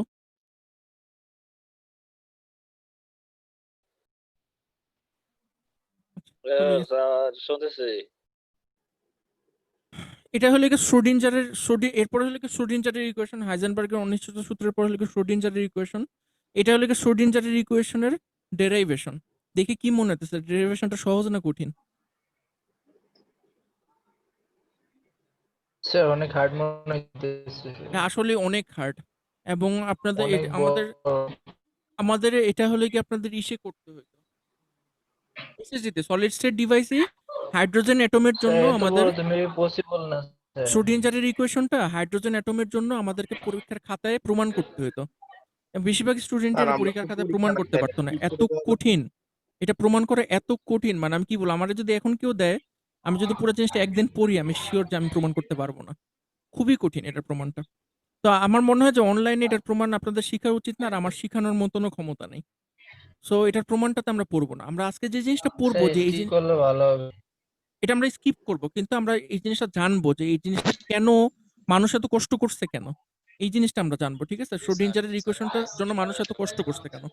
মানুষ এত কষ্ট করছে কারণ হলো কি, আমরা জানি যে ইলেকট্রনের দুইটা প্রপার্টি আছে, এটা বলা হলো কি ডুয়েলিটি। ইলেকট্রনের একটা ডুয়েলিটি প্রপার্টি আছে। আপনারা কি জানেন যে ডুয়েলিটিটা কি? বাংলাতে কি বলা হ্যাঁ যায় স্যার। ডুয়েলিটিকে? দুই রকম সত্তা আছে আর কি ওর। ইলেকট্রনের যে দুইটা সত্তা কি কি বলেন তো?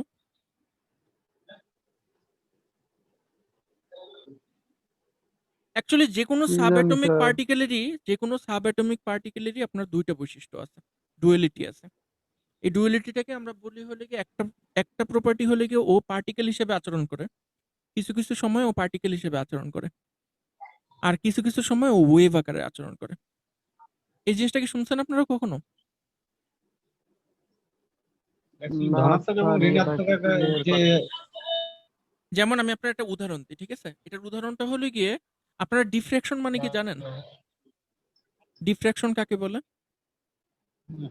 ডিফ্র্যাকশন বলে হলো গিয়ে মনে করেন আপনি একটা কোনো একটা জায়গাতে পয়েন্ট একটা আলো আছে, মনে করেন একটা টর্চ লাইট আছে, ঠিক আছে? আপনি একদম টর্চ লাইটের সামনে বড় একটা বল ধরলেন, খুব বড় একটা বল ধরলেন, ফুটবল ধরলেন মনে করেন, যেটা আপনার ওই টর্চ লাইটের ডায়ামিটারের থেকে অনেক বড়।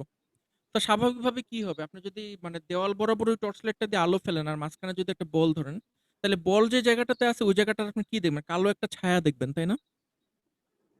জি। আমার কথাটা কি বুঝতে পারতেছেন? জি, জি। কালো একটা ছায়া দেখবেন, কিন্তু আপনারা যদি ভালো করে জি খেয়াল স্যার, আর করেন, চারদিকে আলো যাবে। কিন্তু ভালো করে যদি খেয়াল করেন তাহলে দেখবেন যে এই ছায়াটার ভিতরের কিছু অংশের মধ্যে কিন্তু স্টিল আলো আছে। মানে ওই জায়গাটা পুরোপুরি অন্ধকার না।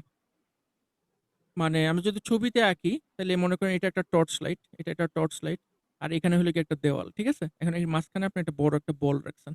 তো আলোটা এখান থেকে যেতেছে বলের জায়গায় যেয়ে বাধা পেতেছে। তো স্বাভাবিকভাবে যেটা হবে যে বলটা যেই জায়গাটাতে আছে এই সোজাসুজি বরাবর এই দেওয়ালের পুরোটা জায়গাতে আমাদের অন্ধকার পাওয়ার কথা ছিল। আর বাকি জায়গাগুলোতে আলো আসতেছে, সো ওই জায়গাগুলোতে আমরা অন্ধকার দেখবো না, আলো দেখবো, তাই না? কিন্তু আমরা স্টিল দেখি যে এই ছায়ার মধ্যেও কিছুটা অংশ পুরোপুরি ছায়া না, পুরোপুরি কালো না। এই এক্সপেরিমেন্টটা কিন্তু আপনারা বাসায় করতে পারেন। ওই জায়গাগুলোতে হালকা আলো আছে এবং হালকা অন্ধকার আছে। দেখছেন কখনো এই জিনিসটা? এটাকে বলা হয় হলো কি ডিফ্র্যাকশন, ঠিক আছে? আমার কথা হলো কি যে ইলেকট্রন যদি আপনার পার্টিকেল হইতো, মানে আমরা ইলেকট্রনকে যদি এরকম যেরকম কণা ধরি, পার্টিকেল ধরি, মানে ফোটনও কিন্তু প্রোটন, ইলেকট্রন এগুলো কিন্তু সবই সাব অ্যাটমিক পার্টিকেল। ফোটন যদি আপনার কণা হইতো তাহলে ও এই বলটাকে ভেদ করে কিভাবে এই জায়গায় গেল যেটার কারণে এখানে হালকা আলোর সৃষ্টি হইলো? আমার কথাটা কি বুঝতে পারছেন? মানে এটা যদি জাস্ট পার্টিকেল হইতো, মানে পাউডারের মতো যদি পার্টিকেল হইতো, ও তো কিছুতেই এই বলটাকে ভেদ করে এখানে আসতে পারতো না, তাই না? কিন্তু দেখা যেতেছে স্টিল কিছু কিছু ফোটন এই জায়গায় আসতেছে। কেমনে আসতেছে?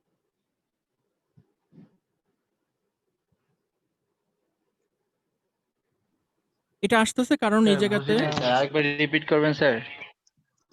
উম দাঁড়ান আরেকবার রিপিট না করে একটা ছবি দেখালে মনে হয় আপনারা ভালো করে বুঝবেন।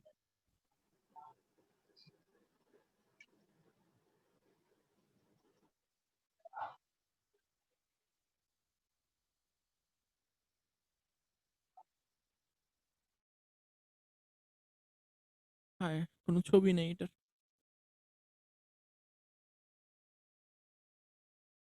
না, ছবি নেই। এখান থেকে দেখাতে হবে। হোয়াইট বোর্ডে দেখি। তো মনে করেন এখানে আপনার টর্চ লাইট আছে, ঠিক আছে? এরকম একটা টর্চ লাইট আছে, নরমাল যেরকম টর্চ লাইট দেখি। এটা একটা পয়েন্ট সোর্স ধরলাম। এখানে আমরা অনেক বড় একটা ডিস্কের মতো কিছু একটা ধরলাম। আর এখানে আছে হলো গিয়ে দেওয়াল। এখন টর্চের যে আলোটা আসতেছে, টর্চের আলোটা আসলে কি হবে? টর্চের আলোটা অবশ্যই এই বলটার মধ্যে বা ডিস্কটার মধ্যে বাধা পাবে। বাধা পেলে কি হবে? এই ডিস্কটার বরাবর যে প্রজেকশনটা পড়তেছে আপনার দেওয়ালের মধ্যে, এই পুরো জায়গাটা আমার হবে হলো গিয়ে অন্ধকার, তাই না? আর বাকি জায়গাগুলোতে আমার যেহেতু লাইট যেতে পারতেছে, এইজন্য বাকি জায়গাগুলো হবে আলোকিত। আর এই ছায়াটা পড়বে হলো গিয়ে এটার বরাবর যে জায়গাটা, এই জায়গাটাতে আমার একটা ছায়া পড়বে। এটার সঙ্গে তো আপনারা সবাই ফ্যামিলিয়ার, সবাই রিলেট করতে পারতেছেন এটার সঙ্গে। কিন্তু আমরা যদি ভালো করে খেয়াল করি, ভালো করে খেয়াল করলে আমরা দেখব যে এই ছায়াটার মধ্যেও কিছুটা অংশ পার্শিয়ালি আলোকিত। পার্শিয়ালি আলোকিত। মানে এই ছায়াটার যে আউটলাইন, এই আউটলাইনটা শার্প না। মানে একদম একটা জায়গায় ছায়া, এটা শেষ হয়ে আলো শুরু হইছে। ব্যাপারটা এরকম না। মাঝখানের জায়গাটাতে কিছুটা আলো আর কিছুটা ছায়া থাকে। এই জিনিসটা কি কখনো খেয়াল করছেন আপনারা? মনে করেন আপনারা একটা স্যার এটা পার্সোনাল জন্য এরকম হয়? কিসের জন্য? মানে স্যার আমরা তো এমনি এক জায়গায় আলো উম, ধরলে তার পাশের তো স্যার অন্ধকার থাকলে সেখানে হালকা আলো যায়। আলো যায়। কেন যায়? আপনার আলোটা যদি ফোটনগুলো যদি একটা পার্টিকেল হইতো, ফোটন তো আর মনে করেন এখানে অস্বচ্ছ একটা বস্তু আছে। ফোটন তো আর এটারে ভেদ করে চলে যাবে না, তাই না? ভেদ করা সম্ভব না। এত মোটা একটা জিনিসকে ভেদ করা সম্ভব না। আলোটা স্যার যাচ্ছে কিভাবে পার্শ্ব তাহলে? আলো মানে পাশের আলোর জন্য। কিভাবে যাবে? এটা যদি পার্টিকেল হয় ওর কি পাশে যাওয়ার ক্ষমতা আছে? একটা পার্টিকেল মনে করেন একটা গুলি ছুটছেন একদিকে। একটা দিকে বন্দুক দিয়ে গুলি করছেন। এই গুলিটা কি দিক পরিবর্তন করতে পারবে? গুলি তো সবসময় সোজাই যাবে, তাই না? জি স্যার। তো এই পার্টিকেলটা পাশে যাইতেছে কেমনে? মানে কিছু, কিছু পার্টিকেল অবশ্যই তাহলে এটার পাশ দিয়ে এরকম করে চলে যেতেছে, তাই না? এইজন্যই তো এখানে জি জি আলোটা জি। তৈরি হইতেছে। এখন ফোটনগুলো যদি পার্টিকেল হয়, ফোটন যাচ্ছে কিভাবে ওইখানে? অবশ্যই ফোটন যদি পার্টিকেল হয় এভাবে যাওয়া সম্ভব না। ফোটনের মধ্যে আপনার ওয়েভের প্রপার্টি আছে। মানে ফোটন কিছু, কিছু সময় আপনার এরকম ওয়েভের মতো আচরণ করে, আবার কিছু, কিছু সময় এরকম পার্টিকেলের মতো আচরণ করে। এটাকে বলা হয় হলো গিয়ে আপনার সাবঅ্যাটমিক পার্টিকেল গুলোর ডুয়ালিটি। ওদের ২ ধরনের প্রপার্টি আছে। ওরা কিছু, কিছু সময় ওয়েভের মতো আচরণ করে, কিছু, কিছু সময় আপনার পার্টিকেলের মতো আচরণ করে। যেহেতু ওর মধ্যে ওয়েভ প্রপার্টি আছে এজন্য ওর ওয়েভলেংথ অনুযায়ী ও চাইলে এই জিনিসটাকে টপকে এভাবে চলে যেতে পারে। এই জিনিসটা সর্বপ্রথম কে প্রমাণ করছে? Duality property. আমরা সর্বপ্রথম কিভাবে জানতে পারছি? ওয়েভের প্রপার্টিটা কিভাবে জানতে পারছি যে আলো যে ওয়েভের মতো কাজ করে? পড়ছেন কখনো আপনারা এই জিনিসটা? না আপনারা স্যার। কখনো ডাবল স্লিট এক্সপেরিমেন্টের নাম শুনছেন? না স্যার। ডাবল স্লিট এক্সপেরিমেন্টের নাম শুনেন নাই? আচ্ছা। ডাবল স্লিট এক্সপেরিমেন্ট হলে কি এটা? দাঁড়ান আমি একটা ছবি দেখাই, ওটা দেখলে আপনারা বুঝতে পারবেন সহজে। এই ছবিটা দেখছেন কখনো ফিজিক্সের বইতে? যে অত্যন্ত ছোট, ছোট ২ টা ছিদ্র থাকে। অত্যন্ত ছোট, ছোট ২ টা ছিদ্রর মধ্যে দিয়ে আপনি যদি এক ওয়েভলেংথ এর একটা আলো দেন, তাহলে অপর সাইডে যে ছায়াটা পড়ে ওই ছায়ার মধ্যে এরকম ব্যান্ড তৈরি হয়। এরকম ব্যান্ড তৈরি হয়। এই জিনিসটা পড়েন নাই আপনারা? এটা তো ফিজিক্সে থাকার কথা আপনাদের। স্যার পড়া হয়েছে স্যার। স্যার স্যার আলো এটা ক্লাস চ্যাপ্টারে 9 মনে হয় 10 এর পড়ছিলাম ছিল নাকি মেবি। মনে নাই। ডাবল স্লিট এক্সপেরিমেন্টের নাম শুনেন? স্যার ডাবল স্লিট 9 10 এক্সপেরিমেন্ট এর ছিল মেবি।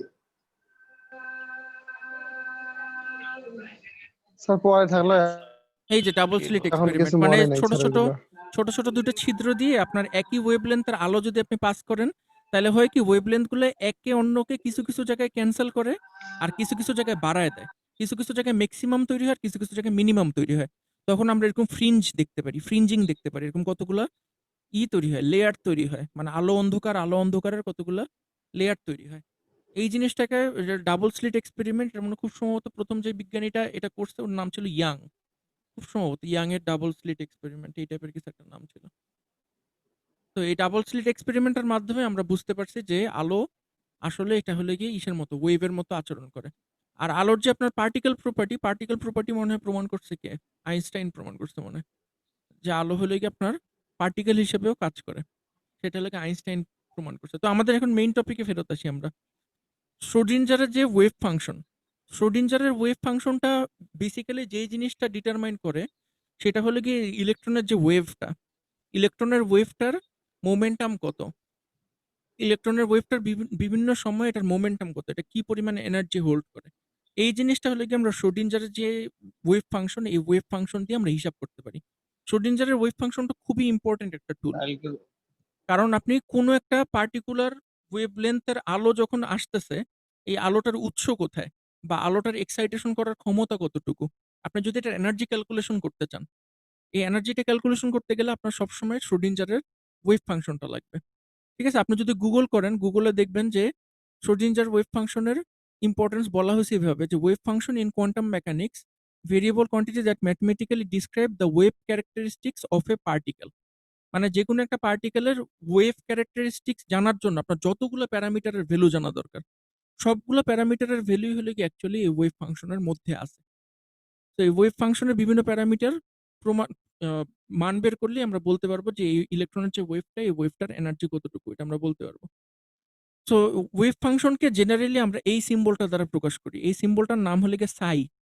এই যে ত্রিফলার মতো যে একটা সিম্বল দেখতেছেন, এই ত্রিফলার মতো সিম্বলটাকে বলা হয় হলো গিয়ে সাই। এবং এক্স, ওয়াই, জেড ৩ টা কোঅর্ডিনেটেই আপনার যে ইলেকট্রনগুলো থাকে এটার জন্য আপনার সাইকে সাই এক্স, সাই ওয়াই, সাই জেড এই ৩ ভাবে এটার 3 ডাইমেনশনাল একটা মিডিয়ামের জন্য এটার ওয়েভ ফাংশনটা প্রমাণ করতে পারি। যেটা হলো গিয়ে যে 3D কোনটা ইসের জন্য এটার প্রমাণটা হলো গিয়ে এত বড়। এটা প্রমাণ করার সাহস আমার নাই। সরি। আপনাদের যদি কারো নিজেদের ইচ্ছা থাকে আপনারা পড়ে নিতে পারেন। এই জিনিসটা বোঝানোর মতো অবস্থা আমার নাই। সো আপনাদের যদি কারো ইন্টারেস্ট থাকে আপনার হাইড্রোজেন অ্যাটমের জন্য ওয়েভ ফাংশনটার প্রমাণ কিরকম সেই জিনিসটা একটু জানার চেষ্টা করুন। এটা যদি জানেন তাহলে আপনাদের অনেক ক্লিয়ার হয়ে যাবে যে ইলেকট্রনের যে particle property plus wave property এটা অনেক বেশি ক্লিয়ার হয়ে যাবে আপনাদের। এখন পর্যন্ত আপনাদের কোনো কোয়েশ্চেন আছে?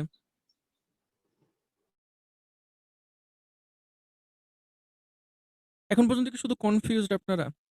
নাকি কোনো দিক নির্দেশনা পাইতেছেন?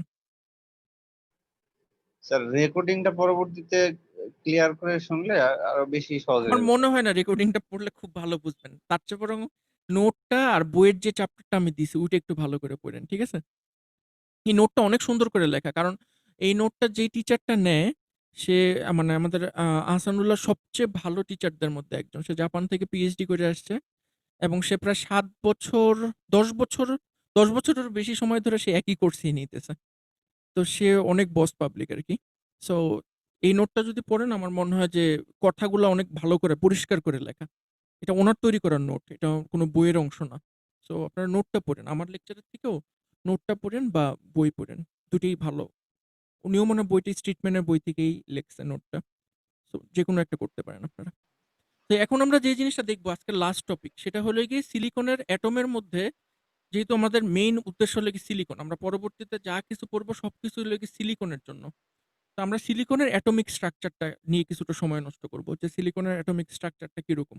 ওইটার জন্য আমরা যে শ্রোডিঞ্জারের ওয়েভ ফাংশন আর পলিস এক্সক্লুশন প্রিন্সিপাল ওগুলো হলো গিয়ে এখন আমাদের কাজে লাগবে এই জিনিসটা বোঝার জন্য। তো সিলিকনের যদি আমরা অরবিটের লেয়ারটা দেখি তাহলে আমরা দেখবো যে সিলিকনের একদম এই প্রথম অরবিটে যেটা আছে যে দুইটা ইলেকট্রনের পরে এখানে তারপরেরটার মধ্যে আছে যে 2s আর 2p এখানে আলাদা করে দেখাইছে যে s এর মধ্যে আছে 2টা আর p এর মধ্যে আছে হলো 6টা। তাহলে এই দ্বিতীয় অরবিটে আছে হলো টোটাল 8টা ইলেকট্রন। আর এরপরের অরবিটে আছে হলো গিয়ে আমার টোটাল 4টা ইলেকট্রন। ঠিক আছে? এটা হলো গিয়ে মোটামুটি আমাদের সিলিকনের স্ট্রাকচার। তো এখানে আমরা দেখতে পাচ্ছি যে 1 আর 2 এটা হলো গিয়ে দুইটা। নিউক্লিয়াসের অনেক কাছে। সো এদের এনার্জি কম। 3 এর তুলনায় 1 আর 2 এর এনার্জি কম। এবং এটা নিউক্লিয়াসের অনেক বেশি কাছাকাছি অবস্থান করে। এখন আমরা মজার যে জিনিসটা দেখব সেটা হলো গিয়ে এই সিলিকনের যেই পুরা অরবিটালের যে স্ট্রাকচারগুলো ইলেকট্রনগুলো ওইটাকে ফার্স্টে আমরা ভাগ করে লিখি। ঠিক আছে? ভাগ করে লিখি। তো এটা হলো গিয়ে আমি স্লাইডের মধ্যে দেখাইছি। স্লাইডটা দেখলে হয়তো আপনারা বুঝতে পারবেন। সিলিকনের অ্যাটমিক স্ট্রাকচারটাকে আমরা যদি ভাগ করে লিখি তাহলে আমরা দেখতে পারবো যে 1s এটার মধ্যে 2টা ইলেকট্রন আছে। তো পলিস এক্সক্লুশন প্রিন্সিপাল অনুযায়ী এই 2টা ইলেকট্রনের আপনার স্পিনের ডাইরেকশন 2 রকম। একটা যদি উপরের দিকে যায় মানে একটা যদি এটা ধরেন যে কাউন্টার ক্লকওয়াইজ প্লাস যেতেছে একটা তাহলে এটা যাবে মাইনাস। হলো গিয়ে ক্লকওয়াইজ। ঠিক আছে? একটা প্লাস একটা মাইনাস। এক্সিলেন্ট। ঠিক আছে? Thank you. Thank you. এরপর হলো গিয়ে 2 তে যদি যাই তাহলে 2s এ হলো গিয়ে আমার এখানে যে 2টা ইলেকট্রন আছে এটারও ডাইরেকশন ডিফারেন্ট। 2p তে যদি যাই আপনারা বললেন 2p তে 3টা কোয়ান্টাম স্টেট আছে। একটা হলো গিয়ে x, y আর একটা হলো গিয়ে z। এই 3টাই পরিপূর্ণ কিন্তু প্রত্যেকটা ইলেকট্রনের আপনার স্পিন ডিফারেন্ট। এরপরে যদি আমরা 3 তে যাই 3 তে গেলে দেখবো যে এখানে 3s এর মধ্যে 2টা ইলেকট্রন আছে আর 3p এর মধ্যে 2টা ইলেকট্রন আছে। 3s পরিপূর্ণ কোনো সমস্যা নেই। তো এটা হলো গিয়ে একটা অপরের বিপরীত দিকে ঘুরতেছে। সমস্যা হলো কি 3p তে যে 3p তে যে সমস্যা কি হইতেছে 3p তে আমার টোটাল 3টা কোয়ান্টাম স্টেট আছে কিন্তু আমার ইলেকট্রন আছে মাত্র 2টা। তো এই 2টা ইলেকট্রন করে কি আপনার এই 2টা কোয়ান্টাম স্টেটে একা একা বসে থাকে আর কি। 3p এর মধ্যে যে 2টা কোয়ান্টাম স্টেট আছে এর মধ্যে ওরা একা একা বসে থাকে। এটা সিলিকনের স্ট্রাকচার। তো এটা আপনারা অলরেডি সবাই জানেন এবং সবাই ক্যালকুলেট করতে পারেন যে 1s2 2s2 2p6 3s2 3p 2 কেমনে করতে হয়। ঠিক আছে? এই স্যার পর্যন্ত আর ওর আগে 3টা ঘর পূরণ করতে হবে তারপর আবার শুরু থেকে ইয়ে করবে। হ্যাঁ 3টা ঘর পূরণ করার জন্য ওর কয়টা লাগবে? এখানে একটা লাগবে না? একটা একদিকে লাগবে। লাগার পরে তারপরে ও বিপরীত দিকের ইলেকট্রন নিতে পারবে, তাই না? সবাই বুঝতে পারছেন তো? কিন্তু সিলিকনের ক্ষেত্রে মজার যে একটা ঘটনা ঘটে, সিলিকনের জন্য মজার একটা ঘটনা ঘটে কি যে আপনার 3s এ হলে গিয়ে 2টা আর 3p তে 2টা ইলেকট্রন আছে, ঠিক আছে? তো এখানে যেটা হয় যে 3s আর 3p র ইলেকট্রনগুলোর শক্তির লেভেল এত কাছাকাছি যে ইলেকট্রনগুলো মনে করে যে আমার 3s আর 3p এরকম আলাদা লেভেল তৈরি করার কোনো দরকার নেই। আলাদা লেভেল তৈরি করার কোনো দরকার নেই। আমরা দুইজন মিলে একটা লেভেল তৈরি করতে পারি। 2টা মিলে একটা লেভেল তৈরি করতে পারি। সেই লেভেলটা হলে গিয়ে আমরা বলি হলে গিয়ে এটা হলে গিয়ে sp3 অরবিটাল। এটা হলো এই পুরো প্রসেসটার নাম হলো গিয়ে হাইব্রিডাইজেশন প্রসেস। আপনারা কি ডিপ্লোমাতে পড়ছেন হাইব্রিডাইজেশন কাকে বলে?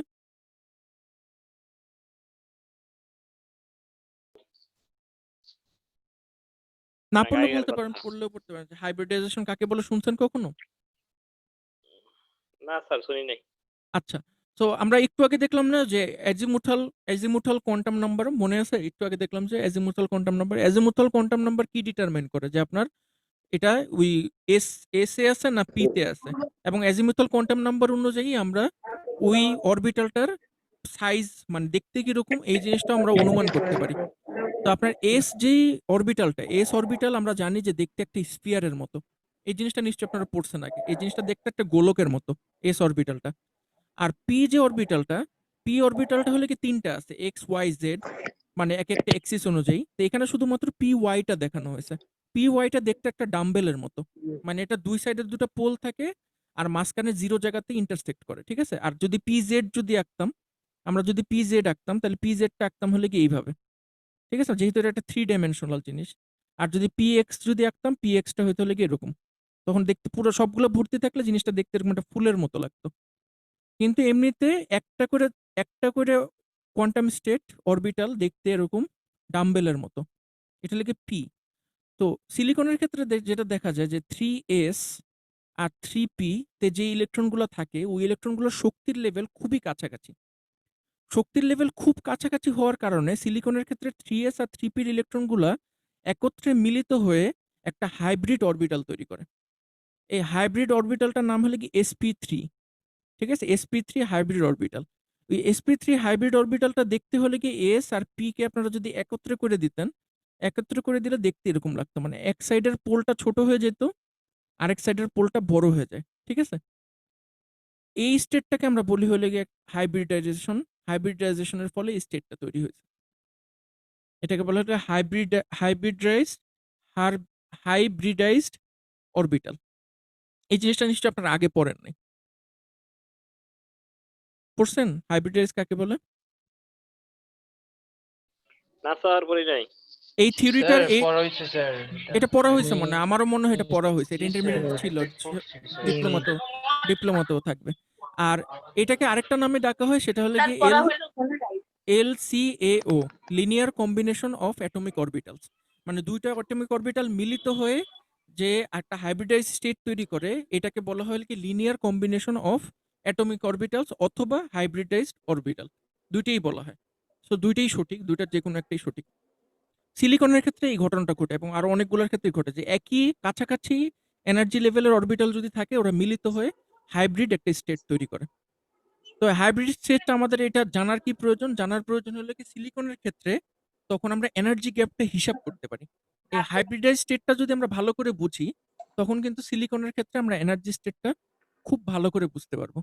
দেখেন এই প্যারাগ্রাফটা সবচেয়ে ইম্পর্টেন্ট। এই পুরো নোটের মধ্যে এই প্যারাটা সবচেয়ে ইম্পর্টেন্ট। এটা যদি ভালো করে বুঝেন তাহলে ওই যে LCAO ওই জিনিসটা খুব সহজে বুঝতে পারবেন। সিলিকনের ক্ষেত্রে আমরা সিলিকনের অরবিটাল গুলোকে এইভাবে লিখতে পারি 1s2 2s2 2p6 3s2 3p2। এটা আপনারা সবাই জানেন। ঠিক আছে? এখন দেখেন যে এটার মধ্যে টোটাল কতগুলো স্টেট আছে। আমরা দেখি যে এটার মধ্যে স্ট্রাকচার আছে একটা স্যার। হ্যাঁ, একটা স্ট্রাকচার আছে। এই যে একটু আগে আমরা দেখলাম না ওই যে অরবিটালের ছবি দেখলাম না একটা, ওটা থেকে তো আমরা ধারণা করতে পারি যে এটা স্ট্রাকচারটা কিরকম। আর আপনি যদি আরো ভালোভাবে দেখতে চান এখানে আরেকটা ছবি আছে, এই যে এটা দিয়ে আপনি এনার্জি লেভেলটা দেখতে পারবেন যে প্রত্যেকটা স্টেটের এনার্জি লেভেলটা কিরকম। এই যে যত আপনি দূরে যেতেছেন তত আপনার এনার্জির পরিমাণ বাড়তেছে। আর নিউক্লিয়াসের থেকে মিউট করে নেন, কথা বললে মিউট করে নেন। মিউট তো করাও যেতেছে না। নুসরাত তোর সাউন্ড আসছে। যত উপরে যাবেন তত আপনি নিউক্লিয়াসের থেকে দূরে সরতে থাকবেন। এই যে নিউক্লিয়াসের থেকে ডিসটেন্স বাড়তে থাকবে আর তত আপনার এনার্জি বাড়তে থাকবে। সো 3p এর এনার্জি এটা হলো এই এক্সিসটা হলো এনার্জি। তো 3p এর এনার্জি আপনার 1s এর থেকে বেশি এখানে দেখা যাইতেছে। সো এখানে আমরা দেখি যে টোটাল কয়টা স্টেট আছে 1s2 2s2 2p6 3s2 3p2। এই টোটাল মধ্যে আপনার অ্যাভেলেবেল স্টেট আছে হলো গিয়ে 2টা 2s আছে, যেহেতু 2s এর মধ্যে আপনার 2টা ইলেকট্রন আছে, 6টা 2p আছে, 2টা 3s আছে এবং 6টা 3p স্টেট আছে। 6টা 3p স্টেটের মধ্যে আমার মাত্র 2টা অকুপাইড আর বাকি 4টা স্টেট কিন্তু খালি। স্টেট কথাটার অর্থ কি এখানে কেউ কি বলতে পারবেন? এখানে স্টেট দ্বারা কি বোঝানো হচ্ছে?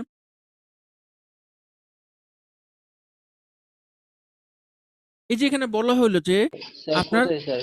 3p তে 6টা স্টেট আছে। 3p তে 6টা কোয়ান্টাম স্টেট আছে। এই কোয়ান্টাম স্টেটটা বেসিক্যালি কি জানেন? কোয়ান্টাম স্টেট হলে কি আমার পলির এক্সক্লুশন প্রিন্সিপাল আমরা টোটাল 4 টা কোয়ান্টাম নাম্বার দেখছি না? আপনার কি দেখছি? n, l, m আর s। বুঝতে পারছেন? n, l, m আর s। তো প্রত্যেকটা n এর আন্ডারে কতগুলো ডিফারেন্ট কম্বিনেশন আছে। এটাই হলো কি আপনার স্টেট। তো আপনার 3 নম্বর n এর মান যদি 3 হয়, আমি একটু লিখে দিই এখানে যে n, একটা হলো গিয়ে m, একটা হলো গিয়ে l, একটা হলো গিয়ে s। এটা হলো গিয়ে অ্যাজিমুথাল, এটা হলো গিয়ে ম্যাগনেটিক, এটা হলো গিয়ে স্পিন, তাই না? তো n এর মান আমি বলে দিলাম যে n এর মান হলো গিয়ে 3। n এর মান যদি 3 হয় আপনি এখানে টোটাল কয়টা কম্বিনেশন পাইতে পারেন বলেন তো? n এর মান যদি 3 হয় m, l, s এর মধ্যে টোটাল কয়টা কম্বিনেশন হতে পারে? এম এর মধ্যে স্যার এখানে স্পিন হবে 2টা, plus half sir minus half. Plus half minus, মনে করেন একটা হলে গিয়ে প্লাস হাফ। সেটা স্যার ইলেকট্রন m অনুযায়ী এর হবে স্যার। ভ্যালুটা হবে -n থেকে +n পর্যন্ত। হ্যাঁ, তো আপনার 3 এর মধ্যে m কয়টা আছে? 3 এর মধ্যে একটা m আছে হলো গিয়ে 0 মানে p, আর একটা আছে হলো গিয়ে সরি, l এর মান আছে 2টা, একটা আছে 0 আর একটা 1, তাই না? একটা হলো গিয়ে p আর একটা হলো গিয়ে s। আর m এর স্যার ভ্যালু 3 তো এর জন্য l এর ভ্যালু তো স্যার 2টা হবে, 3টা 2টা। হবে। 0 1 2 হবে স্যার। 0 1 2 কিভাবে হবে? স্যার n -1 1 0 না 1 স্যার? স্যার -1 0 1। না না, এটা তো m এর জন্য। l এর ভ্যালু অ্যাজিমুথাল হবে 2টা আছে না, n শুধুমাত্র s আছে আর p আছে না?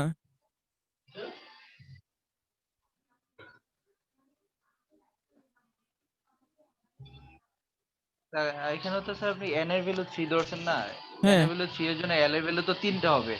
0 1 2 হবে। মানে এ- যতটা n থাকে তার থেকে 1 কম হয়। 1 কম হলে 2টা হয় না?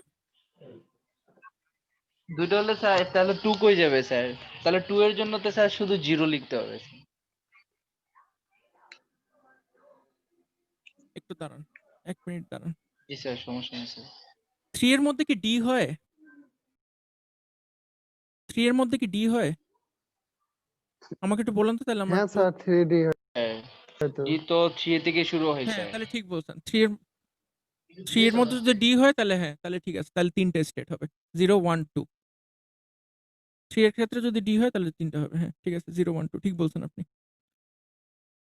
তাহলে 3 এর ক্ষেত্রে এখানে আপনার টোটাল স্টেট আছে হলো গিয়ে 3, n সমান যদি 3 আমি বলে দিই তাহলে এখানে l হবে হলো গিয়ে আপনার 0 1 2।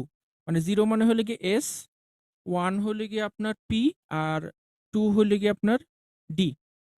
ঠিক বলছেন আপনি। 0 1 2 SPD। 3 এর d টা কি কখনো ভর্তি থাকে? 3d কি কখনো ভর্তি থাকে পুরোপুরি? স্যার ডি তো স্যার এগুলো স্যার স্যার ইলেকট্রনের অনেকটা উপর থাকে তো, ডিপেন্ড করে স্যার। ইলেকট্রনের উপর নির্ভর করবে স্যার। আচ্ছা, স্যার ডি তো 6টা নরমালি হয়। হবেই স্যার, বাট এটা ইলেকট্রন কয়টা যাবে ওটা তো স্যার মেটালের উপর ডিপেন্ড করে হুম, স্যার, কতগুলোর উপর ডিপেন্ড। ঠিক আছে। তাহলে d যদি থাকে তাহলে 3টা হবে। l এর মান 3টা হবে। 0 1 2। একটু 1 মিনিট হোল্ড করুন। জি স্যার, sure.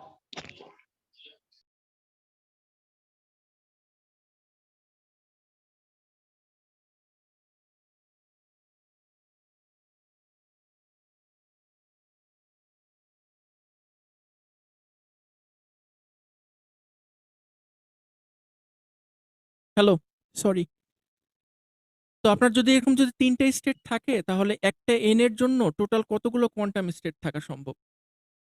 এই জিনিসটা কি আমরা ক্যালকুলেট করতে পারি? n সমান 3 এর জন্য টোটাল কতগুলো কোয়ান্টাম স্টেট হওয়া সম্ভব? l এর মান আমরা ধরলাম যে 0 1 2, আর আমার এখানে স্পিন হইতে পারে হলো গিয়ে প্লাস হাফ আর মাইনাস হাফ। m এর ভ্যালু কত হবে? ইসের জন্য n সমান 3 এর জন্য m এর ভ্যালু কত হবে? স্যার এখানে হবে স্যার -2 -1 0 +1 +2 হবে স্যার। -1, আবার বলেন একটু।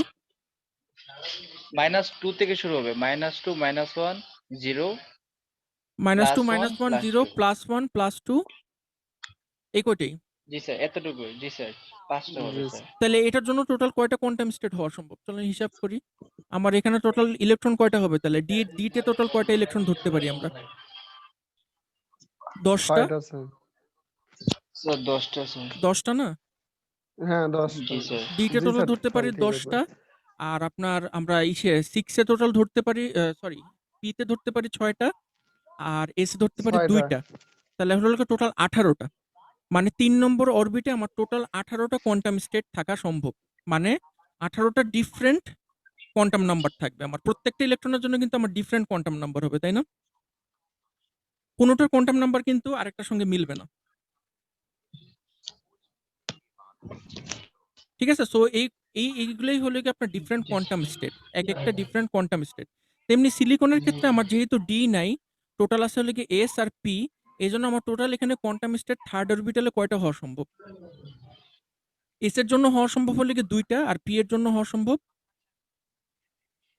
6টা। স্যার এখানে তো দুইটা এস এর জন্য 6টা কি 2টা ফুল থাকবে আর স্যার? পি হয় নাই, কিন্তু হওয়া সম্ভব কয়টা? ও আচ্ছা জি স্যার, এস এর 6টা জন্য হওয়া হওয়া সম্ভব। সম্ভব 2টা আর পি এর জন্য হওয়া সম্ভব 6টা। এই জিনিসটাই এখানে কথাতে লিখছে যে each atom has available 2 1s state. মানে 1 নম্বর অরবিটালে আমার 2টা স্টেট আছে। 2 নম্বর অরবিটালে আমার 2 এস এ আছে হলো গিয়ে 2টা আর পি তে আছে হলো গিয়ে 6টা। আর 3 নম্বর অরবিটে এস এ আছে হলো গিয়ে 2টা আর পি তে আছে হলো গিয়ে 6টা। কিন্তু 6টার মধ্যে 2টা ফুলফিল করছে। আর বাকি 4টা আমার ভ্যাকেন্ট আছে, খালি আছে। এখন কি ক্লিয়ার হয়েছে? এখন বুঝছেন? মানে তাহলে কোয়ান্টাম স্যার জি স্যার। ইলেকট্রন নাম্বার স্যার এক একটা স্টেট বুঝাইতেছে স্যার, হ্যাঁ, এরকম? মানে প্রত্যেকটা ইলেকট্রনের আপনার যে একটা করে ইউনিক কোয়ান্টাম আছে, আপনার সিগনেচার আছে। মানে কোয়ান্টাম নাম্বারের যে একটা সিগনেচার আছে যে এন এর ভ্যালু একটা, এল এর ভ্যালু একটা, এম এর ভ্যালু একটা, এস এর ভ্যালু একটা। এভাবে কিন্তু প্রত্যেকটা ইলেকট্রন ইউনিক, তাই না? ওই প্রত্যেকটি ইলেকট্রনের আপনার যে কোয়ান্টাম নাম্বারের যে কম্বিনেশনটা ওইটাকেই আমরা বলতেছি হলো কি এক একটা করে স্টেট। তাই এটার হিসাবে যদি আমরা করি তাহলে দেখবো যে প্রত্যেকটা অরবিটে আমার নির্দিষ্ট কতগুলো স্টেট আছে, এর বেশি স্টেট নাই। মানে প্রত্যেকটার মধ্যে একটা ফাইনাইট সংখ্যক স্টেট আছে। তাহলে এই সিলিকনের যে স্ট্রাকচারটা, এই স্ট্রাকচারের মধ্যে আমার এই কয়টা স্টেটই অ্যাভেলেবেল আছে। এখন মনে করেন কোনো একটা সিলিকনের যে একটা খণ্ড দিল আপনাকে, এই খণ্ডর মধ্যে আপনার টোটাল এন সংখ্যক সিলিকনের অ্যাটম আছে। তাহলে ওই খণ্ডটার মধ্যে আমাদের টোটাল কতগুলা স্টেট আছে? আমরা দেখব যে প্রথম অরবিটে আমার টোটাল কয়টা স্টেট আছে? 2n সংখ্যক স্টেট আছে। একটা। 1s এ আমার টোটাল স্টেট আছে কয়টা? 1s এ আমার টোটাল স্টেট আছে 2টা, তাই না? 2টা ইলেকট্রন যেহেতু আছে তাহলে টোটাল স্টেট আছে 2টা। তাহলে n সংখ্যক সিলিকন অ্যাটমের জন্য টোটাল কতগুলো স্টেট আছে? একটা সিলিকনে যদি থাকে 2টা স্টেট, তাহলে n সংখ্যক ইলেকট্রনের টোটাল কতগুলো স্টেট আছে? 2n 2n সংখ্যক আছে, এটাই লিখছে এখানে। তাহলে আপনার পরবর্তী 2 নম্বর এস এ কতগুলো স্টেট আছে? 2n। 2p তে কয়টা আছে? 6n। 3 তে থার্ড এ কয়টা আছে? 2n। আর লাস্টে 3p তে কয়টা আছে? 6n। বুঝতে পারছেন সবাই? 2n 2n 6n 2n এরপরে হলো কি 6n। সেটা হলো কি কিসের জন্য দেখেন 1s 2s 2p 3s 3p। এই কয়টার জন্য টোটাল এই কয়টা স্টেট অ্যাভেলেবেল আছে একটা সিলিকনের খণ্ডের মধ্যে। মানে আপনাকে একটা সিলিকনের ক্রিস্টাল দিছে। এই সিলিকনের ক্রিস্টালটার মধ্যে 1s এর জন্য 2n সংখ্যক স্টেট অ্যাভেলেবেল আছে, 2s এর জন্য 2n আছে, এভাবে বাকিটার জন্য এই কয়টা আছে। এখন আমরা বলতেছি যে 3 নম্বর স্টেটে আপনার যে অরবিটালগুলো আছে সেই অরবিটালগুলো হাইব্রিডাইজড হয়ে যায়। মানে একে অপরের সঙ্গে মার্জ করে একটা হাইব্রিড অরবিট তৈরি করে। তাহলে টোটাল থার্ড অরবিটে টোটাল কয়টা আমাদের হাইব্রিড অরবিটাল থাকবে বলেন তো? 3s এ যদি থাকে 2টা আর 3p তে যদি থাকে 6টা, তাহলে আমার টোটাল কয়টা হাইব্রিড অরবিটাল হওয়া সম্ভব?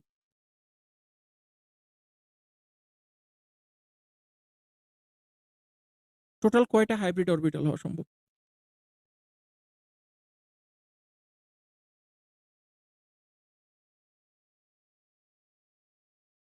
কেউ ট্রাই করবেন?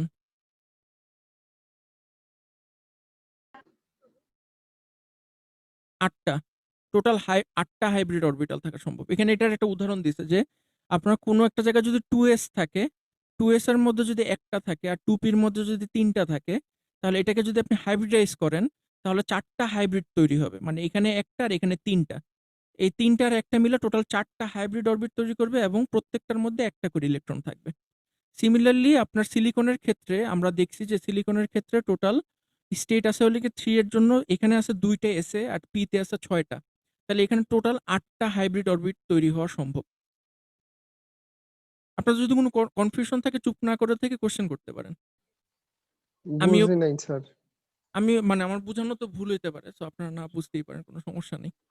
মানে আমরা এইমাত্র দেখলাম যে আপনার প্রত্যেকটা ইলেকট্রনের কোয়ান্টাম নাম্বার অনুযায়ী আমরা এগুলাকে একেকটা স্টেটে ফেলতে পারি।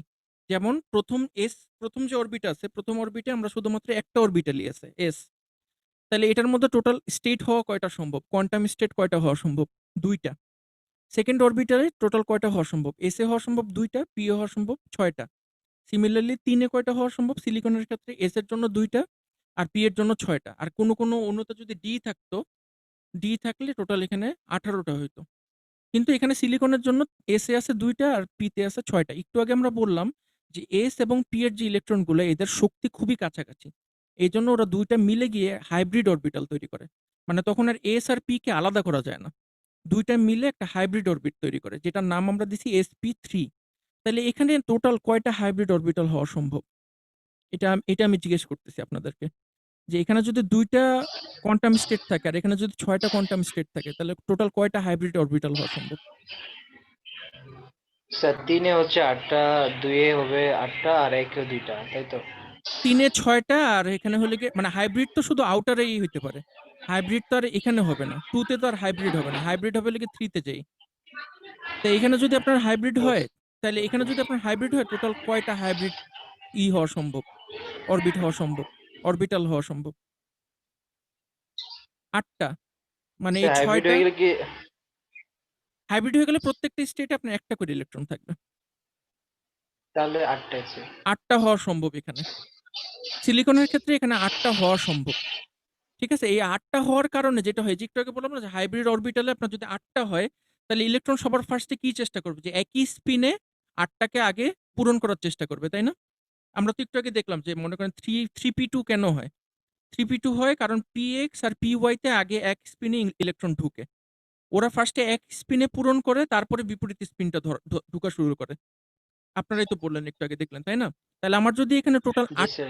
8টা হাইব্রিড অরবিট তৈরি হয়, তাহলে 8টা হাইব্রিড অরবিটের মধ্যে ফার্স্টে 4টা পূরণ হবে এবং 4টারই আপনার ইলেকট্রনের স্পিন একই রকম থাকবে, তাই না? তাহলে যে তাহলে স্যার S এর একটি ইলেকট্রনের স্পিন স্যার P তে চলে যাবে। হ্যাঁ, তাহলে আপনার টোটাল 8টা হাইব্রিড অরবিটের মধ্যে 4টা আপনি ভরলেন আর বাকি 4টা ফাঁকা রইল, তাই না? 4টা আমরা পূরণ স্যার করলাম ওগুলোতে আর ইলেকট্রন নাই, স্পিন কিভাবে? হ্যাঁ, 4টার মধ্যে ইলেকট্রন আছে আর 4টার মধ্যে তো ইলেকট্রন নাই। 4টা জি স্যার। স্টেটে ইলেকট্রন আছে আর বাকি 4টা স্টেটে ইলেকট্রন নাই। তাহলে যেই 4টা স্টেটে ইলেকট্রন আছে, এই 4টা স্টেটের ইলেকট্রনগুলো মিলে আমরা বলি যে ওরা গঠন করছে conduction band, valence band, sorry. ওই 4টা মিলে গঠন করছে হলো কি ভ্যালেন্স ব্যান্ড। আর যেই 4টা ফাঁকা আছে, এই ফাঁকা 4টাকে আমরা বলি হলো কি কন্ডাকশন ব্যান্ড। ও আচ্ছা আচ্ছা আচ্ছা। একটু পরে একটা ছবি আছে, এই ছবিটা দেখলে আপনাদের আরো ক্লিয়ার হবে। এটা খুবই পপুলার একটা ছবি। সলিড স্টেট ডিভাইস যেই দেশে যেই কোর্সই করেন, ওখানে দেখবেন যে এই ছবিটা বোঝানো হয়। তো এই ছবিটা পরীক্ষার সময় আঁকা লাগতো আগে আমাদের। আপনাদের তা আঁকা লাগবে না, জাস্ট বুঝলেই হবে। এখানে বেসিক্যালি যে জিনিসটা দেখানো হয়েছে, ওয়াই এক্সিসে দেখানো হয়েছে হলো কি ইলেকট্রনের এনার্জি। ওয়াই এক্সিসে দেখানো হয়েছে কি ইলেকট্রনের এনার্জি, আর এক্স এক্সিসে দেখানো হয়েছে হলো কি অ্যাটমগুলোর দূরত্ব, নিউক্লিয়াসের থেকে দূরত্ব এটার। সো আপনি যদি প্রথম অরবিট আর দ্বিতীয় অরবিট যদি দেখেন, এখানে হলে কি আপনার কোয়ান্টাম নাম্বারগুলো দেওয়া আছে। তো আপনারা তো অলরেডি অনেক ভালো পারেন। সো আপনারা কোয়ান্টাম নাম্বারগুলো মানে বুঝছেন যে এস মানে হলে কি স্পিন নাম্বার, এম হলে কি ম্যাগনেটিক কোয়ান্টাম নাম্বার, এল হলে কি অ্যাজিমুথাল আর এন হলে কি প্রাইমারি। ঠিক আছে? সো এখানে যদি আপনি প্রথম দেখেন, প্রথমের মধ্যে আমি একটু জুম করে দেখাই, তাহলে হয়তো আপনাদের দেখতে সুবিধা হবে। প্রথম যে অরবিট আছে, প্রথম অরবিটে আমার টোটাল আছে হলে কি 2টা ইলেকট্রন। 2টা ইলেকট্রনের এখানে মানে প্রাইমারি কোয়ান্টাম নাম্বার হলে কি 1, আর ওই যে আপনারা বললেন যে n-1 করলে আমরা এখানে পাই হলে কি 0 0, এবং এখানে টোটাল 2টা ইলেকট্রন আছে, একটা হলে গিয়ে পজিটিভ হাফ আর একটা হলে গিয়ে নেগেটিভ হাফ। আমরা যদি দ্বিতীয়তে যাই, দ্বিতীয়তে গেলে দেখবো যে 2s আর 2p, তাই না? 2s এর মধ্যে 2টা ইলেকট্রন আছে, পজিটিভ হাফ নেগেটিভ হাফ, আর 2p-র মধ্যে আমার আছে হলে গিয়ে টোটাল 6টা। পজিটিভ হাফ নেগেটিভ হাফ একটা আছে হলে গিয়ে আপনার ম্যাগনেটিক কোয়ান্টাম নাম্বার +1 এর আন্ডারে, ম্যাগনেটিক কোয়ান্টাম নাম্বার 0-র আন্ডারে আছে হলে গিয়ে 2টা, আর -1 এর আন্ডারে আছে হলে গিয়ে 2টা। এটা হলে গিয়ে 2s আর 2p-র জন্য। এটাও ক্লিয়ার, এটা আপনারা সবাই বুঝছেন। সমস্যাটা হলে গিয়ে 3তে যে ছবিটা এরকম উল্টাপাল্টা হয়ে গেছে, খুবই কনফিউজিং একটা ছবি হয়ে গেছে। তো 3 তে আমরা যাই। 3 তে তাহলে 2s এ আমার টোটাল 2 টা ইলেকট্রন আছে। একটা হলো গিয়ে পজিটিভ হাফ, একটা হলো গিয়ে নেগেটিভ হাফ। এটার আপনার ম্যাগনেটিক কোয়ান্টাম নাম্বার হলো গিয়ে 0, অ্যাজিমুথাল হলো গিয়ে 0। তাহলে এখানে টোটাল 2 টা কোয়ান্টাম স্টেট আছে। 2n সংখ্যক কোয়ান্টাম স্টেট আছে এবং 2 টা ইলেকট্রনই আছে। প্রত্যেকটা সিলিকনের জন্য 2 টা ইলেকট্রন আছে, n সংখ্যক সিলিকনের জন্য 2n সংখ্যক সিলিকন আছে।